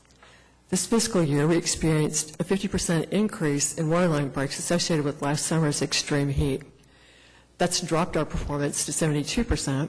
And as we prepared the budget, anticipating another La Nina summer, just like last summer, we dropped our overall performance percentage to 70%. Today, we expect that we'll do much better than 70%, as the La Nina has disappeared for this year, and I can't tell you how glad we all are. Financial management is one of the, of course, most critical things that we do. Here we measure our strategies for council with maintenance of our credit ratings. The Water Utilities Trust enjoys a AAA credit rating from Standard & Poor's, and OC enjoys a AA+. Customer satisfaction is where the rubber hits the road for us, and we measure that at the strategic level through your citizen survey. Our customer service numbers dropped last year. We're maintaining our targets for the coming year and continuing to work on delivering good quality customer service. Regulatory compliance is our final strategic measure. In this case, we look at how our water and wastewater treatment plants are performing. Today, they meet 100% of regulatory requirements. The actual number is about 99.6 and 99.7%, rounding up to 100. So pleased about that and continuing to work on it. We've talked today, this morning, about 16 of the department's 46 measures, about a third of them that are considered strategic. Moving into the second phase of the budget, let's visit about the proposed operating budget. The first line of business we call an operating division is water quality. They're the people who operate your water treatment plants, lakes, and pump stations. The water quality budget is an amazing $25 million, the largest individual budget in the department. Almost half of that is power and chemicals expenses for treating water and pumping it. Wastewater quality takes the wastewater received at the treatment plants and treats it to federal standards, operates an industrial pretreatment program required by our discharge permits, and operates 70 lift stations. This division's operating budget is small, primarily because most of the operations are actually done by Veolia Water North America, the operator of 4 largest wastewater treatment plants and our largest pump station. An estimated budget this year for that contract of $14.6 million. The line maintenance division is responsible for all of our piping. They run a 24-hour, 7-day-a-week emergency dispatching process for customers. This is the first division budget in which we're making a change that's notable. Throughout the budget, we're making minor changes, reviving titles, making incremental changes in the dollar amounts for certain specific items. I want to draw your attention to the line maintenance change where we're proposing the addition of three people to make water pipeline repairs. It's that time of year where the water pipeline breaks increase about 3% a year. It's just time to add another water crew to keep up with that and save the overtime expenses we're incurring now. We're also adding $100,000 to line maintenance. This is root control program. In sanitary sewers, tree roots are stopping sewers and, in fact, are responsible for about 30% of sewer backups and overflows. Line maintenance has implemented a chemical treatment program that helps keep the trees alive but kills the roots inside the pipe. We're going to add $100,000 to that program and continue to see what the total needs to be to do a better job, do the best job possible of controlling tree roots. The customer service division, the people who read the water meters, send the bills, maintain the water meters, turn on and turn off service, and take all the customer calls about utility bills and general services. The total budget is about $12.6 million, and in this operating budget, we're proposing adding 2 people to increase the number of large meters that we replace every year. The large meters are about 7,000 of the 180,000 meters in the system, but by definition, the larger the meter is, the more water is used through it, so the more significant that is. Industry standard says you would replace those meters at least every couple of years, and we've received advice that says we need to be maintaining them every 3 months. We're at about a 5-year level on large meters, so this crew will help us get closer to those industry standards while we watch what actually happens and make certain that we're looking for the knee in the curve for replacement of large meters versus income effects. I want to make certain we don't put too many people at something just because there's an industry standard. We'll look at it individually for what happens in Oklahoma City, but definitely we need at least 1 more crew. We're also, when we replaced the utility billing system in 2009 with an SAP system, we added people in what are called overage positions to help us weather the storm. We weren't certain. We knew SAP was more labor intensive. We weren't certain what would really be required. Today I can tell you that we definitely need at least 4 of those overage positions converted to permanent positions, and we're requesting that in this year's budget. There's no net budget change because those positions are already in the budget. Solid Waste is our organization that provides weekly trash collection, curbside recycling, illegal dumping, and a host of other things. There are 111 people in the division. They collect 74,000 residential and small business accounts, while Waste Management collects 112,000 accounts for us, as well as providing recycling services. The waste management contract is managed through the Solid Waste Division and totals about $14.5 million. The Engineering Division, Sam Simandi's here representing the division, is responsible for development, planning, and implementation of our capital improvements program. Their 25 employees will work on a $92 million capital program for us this year. Administration provides business services, safety and training, and data systems management for the department as a whole. There are 39 employees. The budget is quite large because this is from which we reimburse city government for the expenses it incurs on our behalf. That's about $13.7 million. We have some budget reserve funds in this budget as well, about $2.1 million, to help us if we have different changes in employee costs, for example. In this budget, we'll add 2 automation-related positions to help us manage new software that's in place for work orders and laboratory information management system, as well as continuing our SCADA operations. We'll add 1 person to analyze the data that we're getting from these new systems. Again, use that data for management controls. Total operating budget is about $90.8 million. And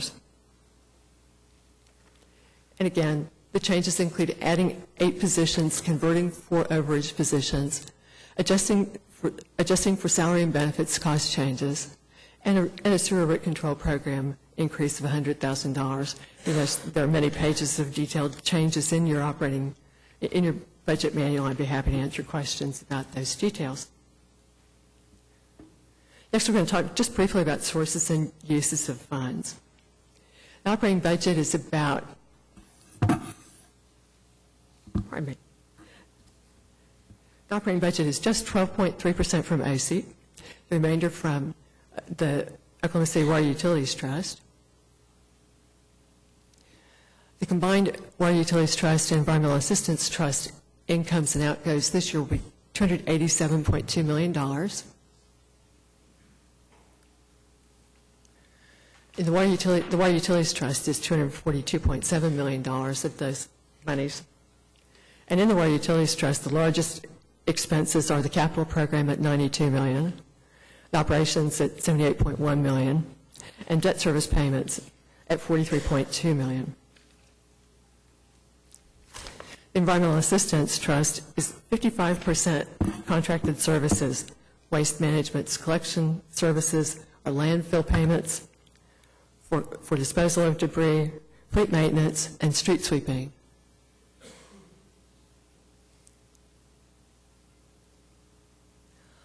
Finally, we thought we should visit briefly about the capital improvement program. We are an infrastructure-intensive operation. These pictures show you a 10 million gallon treated water storage tank completed last year by Lippert Brothers at the Hefner Water Treatment Plant. Helps us save water for peak demands. And a geysering water line break that was also experienced last summer. The water CIP totals $46.7 million and includes main replacements and relocations, meter change-outs, booster station improvements, water plant improvements, and the raw water supply studies that are going on today.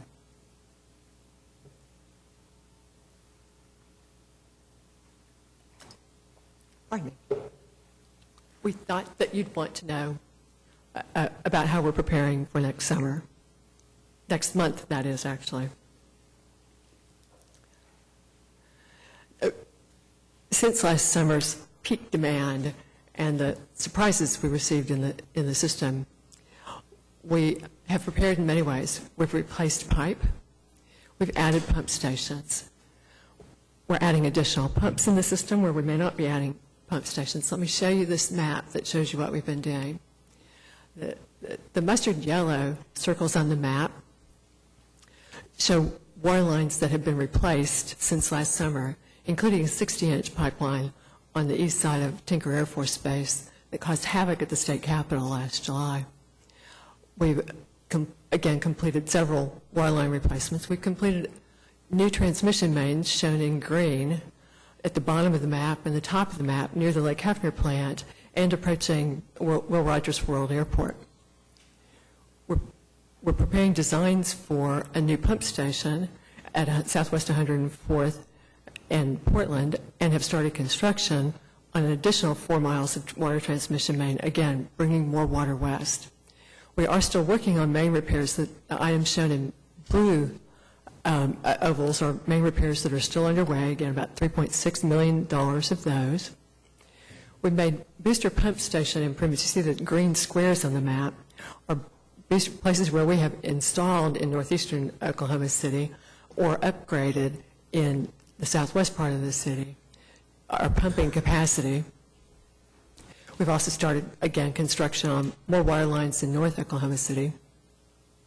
And the red square in the middle of the map is the Overholser Water Treatment Plant, where we have completed short-term improvements necessary for this summer and are still completing improvements that will be necessary to make that plant reliable for the next 10 years.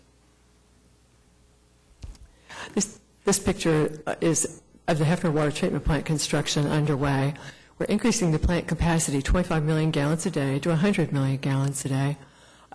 The thing in the foreground on the left side is a new clarifier that's more efficient than the old clarifiers, and of course pipe on the right side of your screen. The plant's capacity improvements will be available for us to use in the summer of 2013. The plant itself will complete construction about 6 months after the capacity comes online.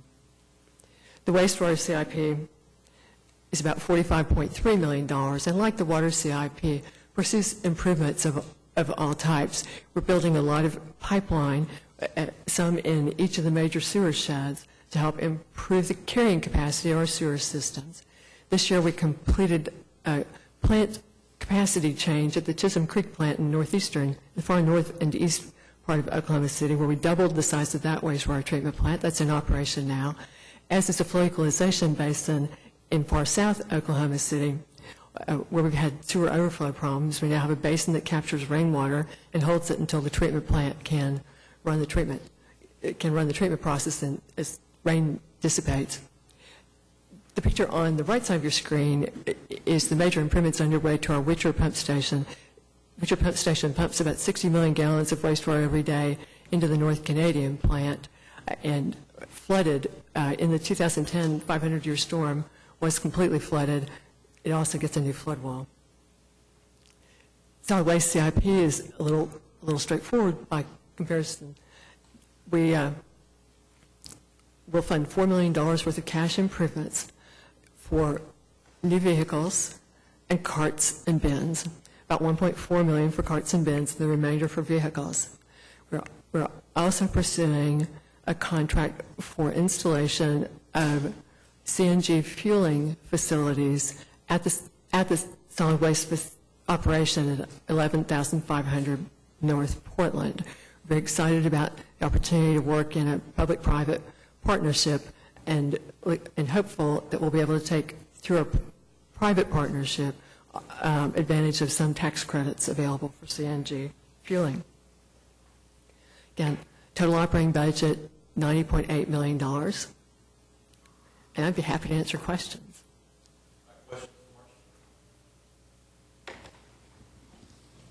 Marsha, I had a question about red water.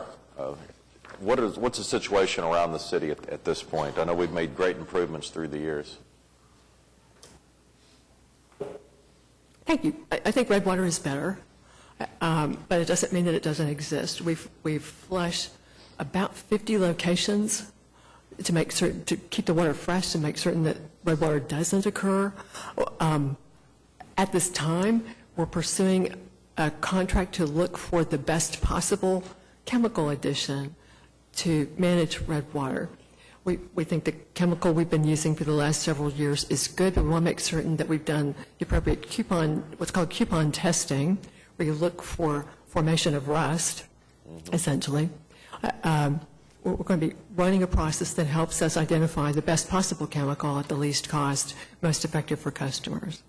This is an area where we don't sacrifice customer service for a cheaper chemical. We will be doing what we think is the right thing. And we're all a little nervous about going through the testing process. we will be controlling our behaviors to make certain customers are not harmed in this process. Right. What's the oldest age of the pipes that we have in our system right now? that it's still 1902 being used? downtown. What's that? 1902. 1902, and they're still functional and... Yes, we're taking advantage of the Project 180 work to take a lot of those lines out of service, but they do still exist, and there are some of our best operating pipes for no particular reason. And they're made of what? What materials? Cast iron, typically. Okay. Ed? Where are we with the leasing for oil rights or oil production around Lake Hefner? We received a request for drilling a well or wells on the south end of the Lake Hefner property. The ball is in the applicant's court. Staff's not doing anything at this time, waiting for the applicant to determine whether it's cost effective for them to pursue the project with the controls that are being placed on them. Skip? Yes, Marcia, the project on Hefner Road, west of Western and Hefner, at the intersection going back to the lake, the installation of those new pipes, what's the expected, and what are they made out of, and what's the expected lifespan of those pipes? They're ductile iron. They'll have at least a 50-year life. The pipes coming east from the water treatment plant are being built to bring more water to the east, particularly to get to Western Avenue, where we have an existing 30-inch water main that helps us distribute water north and south, but also to help get a better supply into northeastern Oklahoma, or Oklahoma City, where we've added those 2 pump stations to help boost pressure now. We're hoping that in the future, continued construction of water mains will help obviate the need for those pump stations. Thank you. All right. Any other questions for Marcia? Yes, Yeah, Gary? the new pipe coming out of Hefner that will eventually go west on Britton Road, where's that project at? That pipe, the pipe is shown in green on the map, the one from the Hefner plant around the corner down to Britton, is in operation at this time. We haven't finalized out the project, but it's in operation.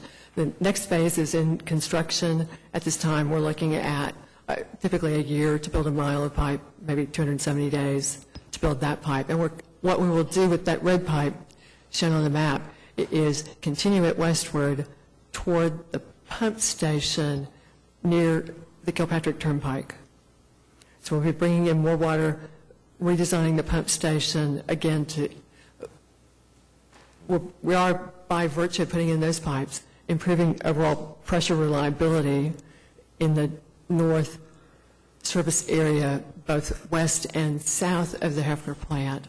We'll be improving the pumping station shown in green in the far northwest corner as we bring the line closer to the pump station to again increase the capacity going northwest to help handle the growth in that area, particularly along the Kilpatrick Turnpike corridor.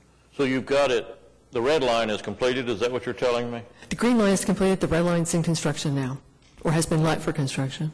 But you're only scheduled to go to MacArthur? It'll stop at MacArthur, the new pipe? I thought it was going to go all the way to Rockwell. Yes, sir, it will eventually. I'm not certain, I don't recall whether it's in the 5-year program. Yes, it is. Yeah. To go to Rockwell is in the 5-year program. Well, that red line is going to Rockwell, I believe, on the map. Yeah. Thank you, Yes. sir.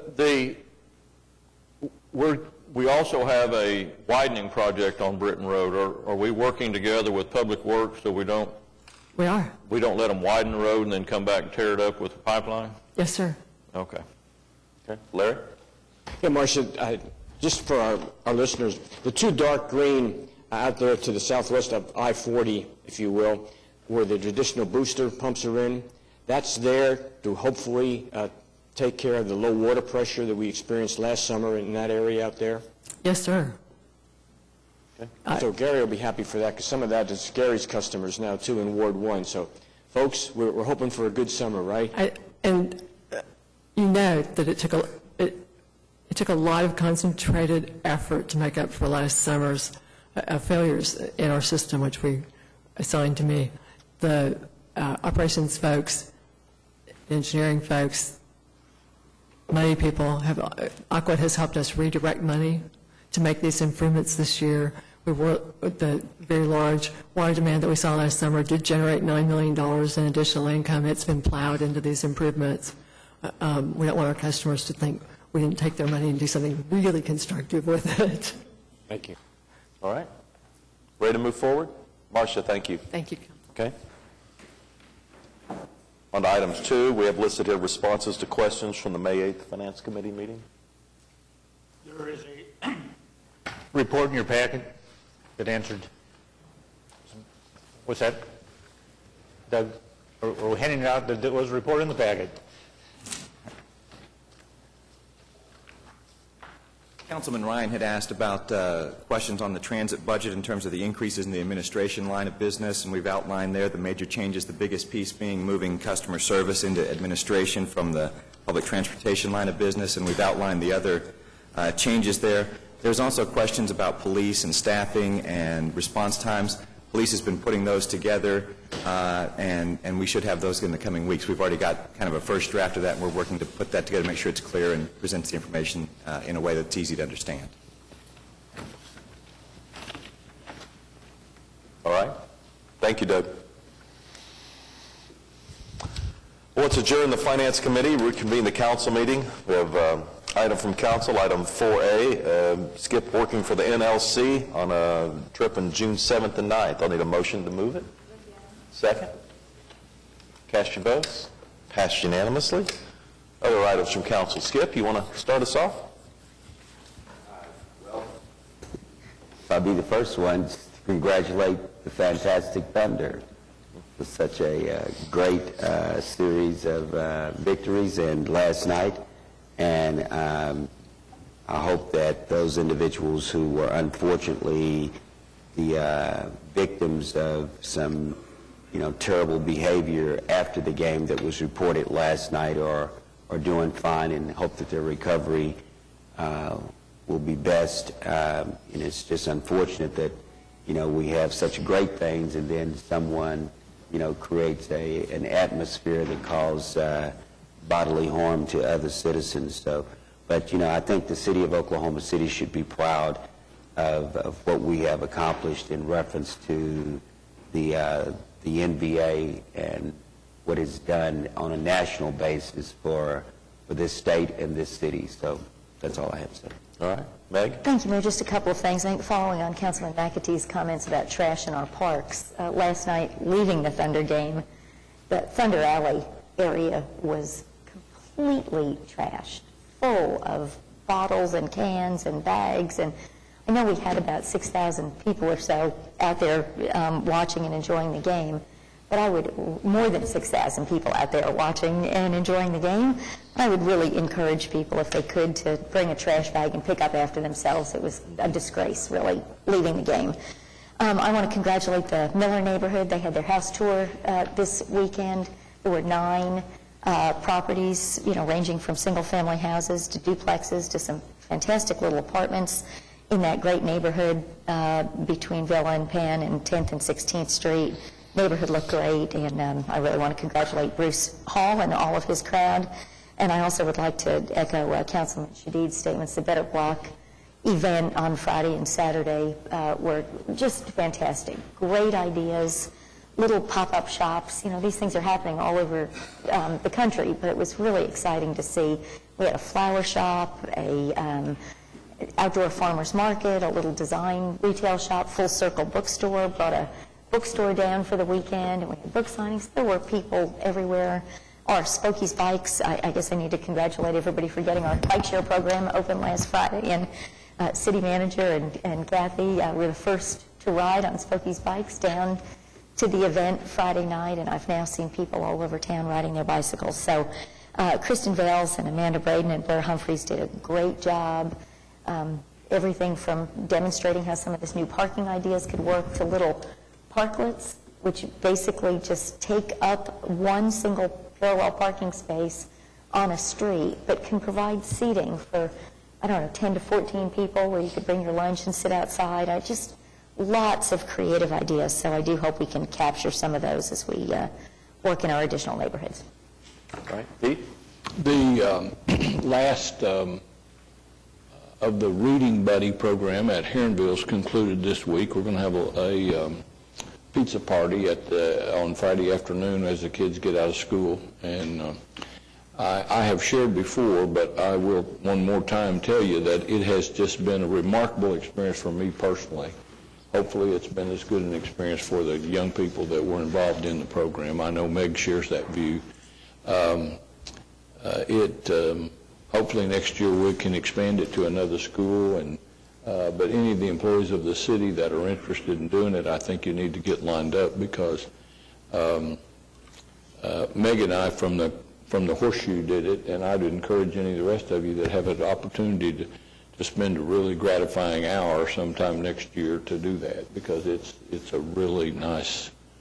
I'm not sure I do any good for the little girl. She probably does more good for me, but certainly it makes me feel like I did something really worthwhile, and that's worth something. So it's a great program, and I look forward to it starting up again next fall. All right. Larry? I'd like to thank the neighbors in River Park, Windsor Oaks, and Windsor Forest for their attendance at the neighborhood meetings this past week.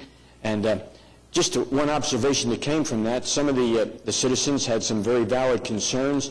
I'd like to pass along, if you would, Jim, to Chief City, my appreciation for Major Becker and his staff. There were some questions involving some police enforcement, and they got back to the citizens and got the information. And, sometimes we have the habit of taking a truth and blowing it out of proportion, and that's kind of what happened. And a neighborhood meeting is an excellent place to get your concerns voiced, and then have us get the correct staff people to find out what's going on. And it's Paul Harvey. Any story sounds true, to get the rest of the story. So my appreciation to Chief City and his staff. And then the police memorial last Friday afternoon was again a very moving event where we honored the 33 police officers since the founding of Oklahoma City, who paid the ultimate sacrifice in giving their lives for our safety. And I think we all owe a continuing set of appreciation for our officers who are out there putting their lives on the line every day to protect us. Thank you, Your Honor.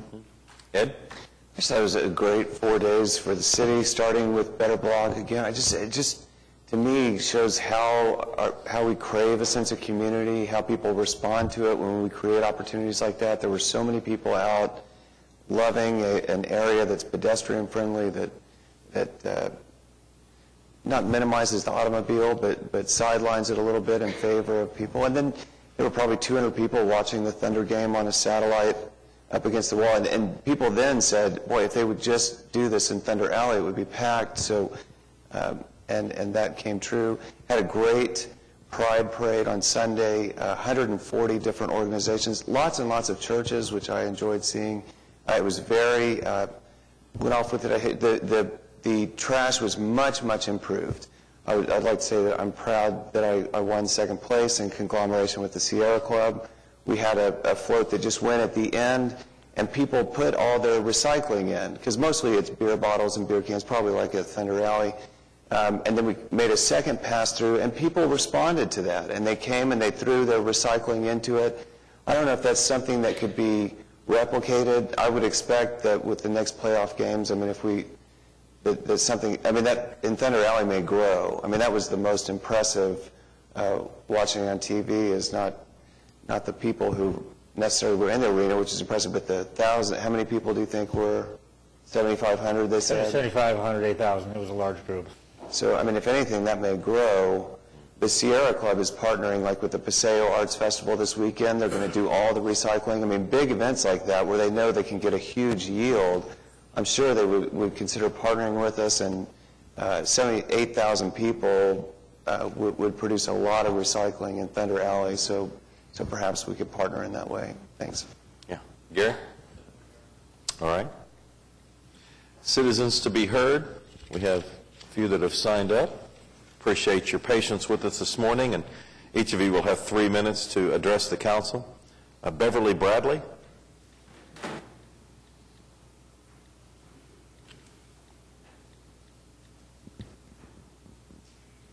Good My name's morning. Beverly Bradley. Good morning. I live in the Regency downtown, and I was with you 2 weeks ago to listen and to respond to the transit budget.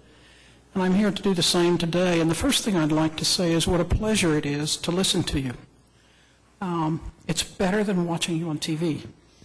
Not that TV is not good, and it's accessible, but hearing you speak the way you speak and ask the questions you ask is really helpful for me as a citizen of Oklahoma City. The second thing I'd like to say, and the primary reason for being here, is to talk just once again about the Sunday service for the transit budget. To ride a bus in a 24-hour day, 7-day-a-week world, which is what we have, I have to be able to read 3 different schedules. Have to read the Monday through Friday, have to read the Saturday, have to read the Sunday. The Sunday schedule is fundamentally different. I think you know that, but I simply want to point it out. If I'm going to choose to ride the bus, at least on Saturday and the rest of the weekdays, I simply have to learn different times. If I'm going to ride it on Sunday, not only do I have to learn different times, I have to make my reservation. And for choice riders, we just haven't made the adjustments to run our schedules that way. Anything we can do to increase that Sunday service to a similar type service of Monday through Saturday would increase the readership dramatically, I'm convinced. The ridership. Readership as well. Thank you. Right. Beverly, thanks for coming down. I appreciate that. Phil Hughes.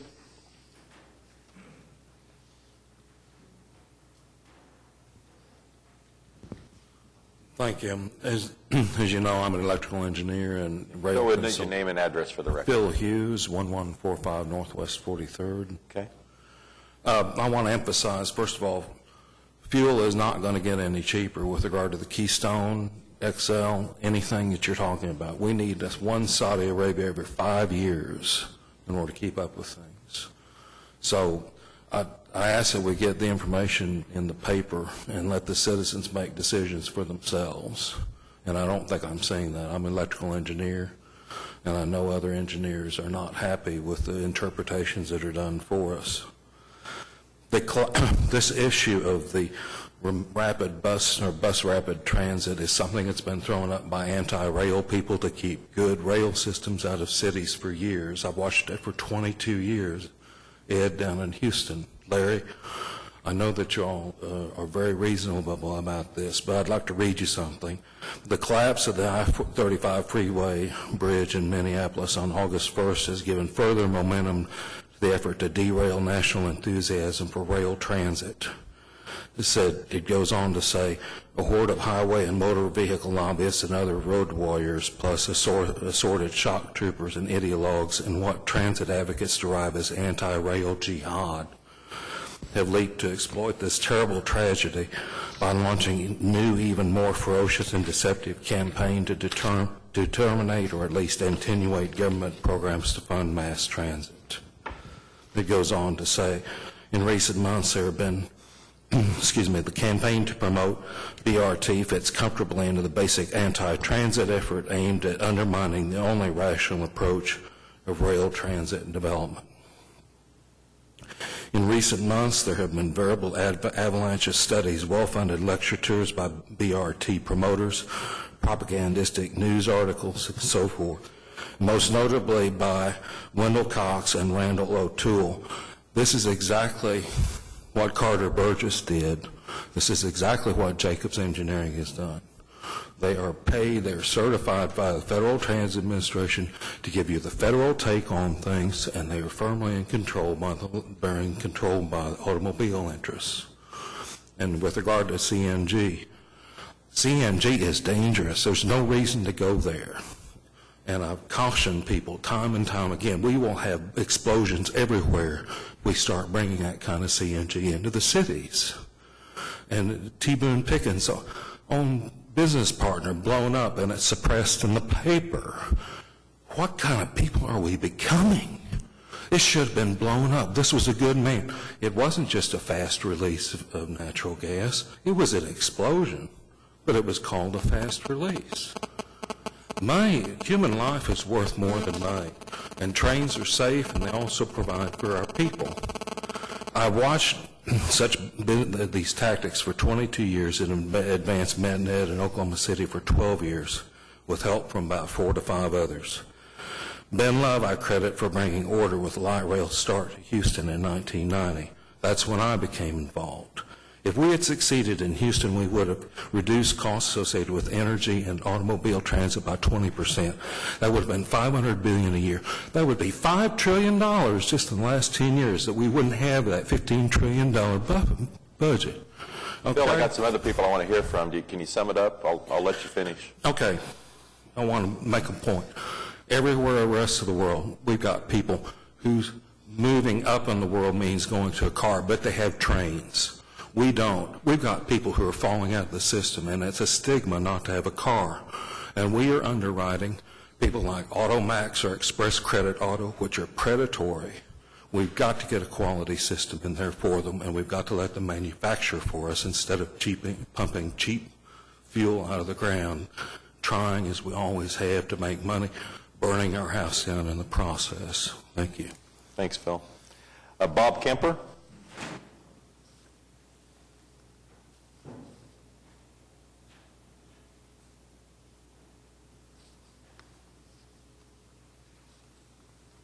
Bob Kemper, 2604 Dittmer Road, Oklahoma City. And the reason I rise today, first of all, I want to give just a brief report on the Better Block Initiative last Friday and Saturday. I was fortunate to be able to participate in staffing the transit office. The support that we have for the modern streetcar system was plainly overwhelming. No negative words whatsoever. But it also became obvious, even among this particular demographic, which was much younger, young people living in the area, that Sunday bus service is something that they want to consider and why we don't have it. I'll make this very brief and short, but I'm also a board member of the Alliance for Public Transportation. And in our meetings, we meet with a lot of advocacy groups and a good number of private individuals. And Sunday bus service is something I think we really need to take a strong look at. I understand the budgetary constraints, but perhaps as the economy is improving, COPPA can take a look at some routes and begin to initiate service for Sunday transit. And once again, the Better Block Initiative was just overwhelmingly successful, and the support for transportation in Oklahoma City is certainly strong. Thank you very much. Thanks, Bob. Nidra Ruth?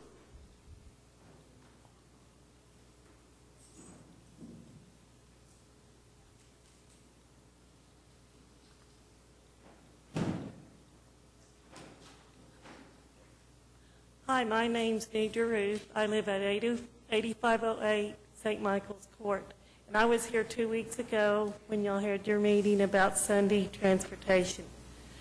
And I am blind, I don't drive, and I depend on public transportation. And it would be real nice if it would run on Sundays, so if I needed to work, go to work, or if I had errands to run, I could take the bus or Metro. It would be very much appreciated. Thank you. Thanks for coming down.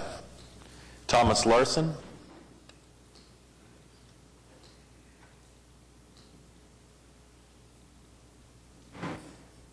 Morning. Thomas Larson, 501 North Douglas, Oklahoma City. I work as the communications director for New View, Oklahoma, formerly the Oklahoma League for the Blind. We're the state's largest employer of blind and visually impaired individuals, and I've come to speak on behalf of Sunday bus service. Many of our employees, our clients, they depend on the bus every day to get to where they need to go. Not just to get to work, but to go shopping, to get to doctor's appointments, to do any of the great entertainment activities that are available in Oklahoma City. Oklahoma City has some amazing things happening. We have revitalized neighborhoods. We have great restaurants. This time of year, there are fairs, festivals happening outside every weekend. We have great parks. We're about to build a world-class park between downtown and the river. We have a world-class basketball team. But many of these activities are off limits to those who depend on public transportation on Sunday, either because of age, because of disability, or their economic circumstances. Where Oklahoma City is lacking is in a world-class public transit system. That's not going to happen overnight, but I think Sunday service would be a great first step. There's so much happening. Oklahoma City is progressing forward, and we need to make sure that all the members of our community are able to move forward with it. Thank you very much. All right. Thanks, Thomas. All right, that's going to do it. Appreciate the council's attention. We appreciate the audience that showed up today. We're adjourned.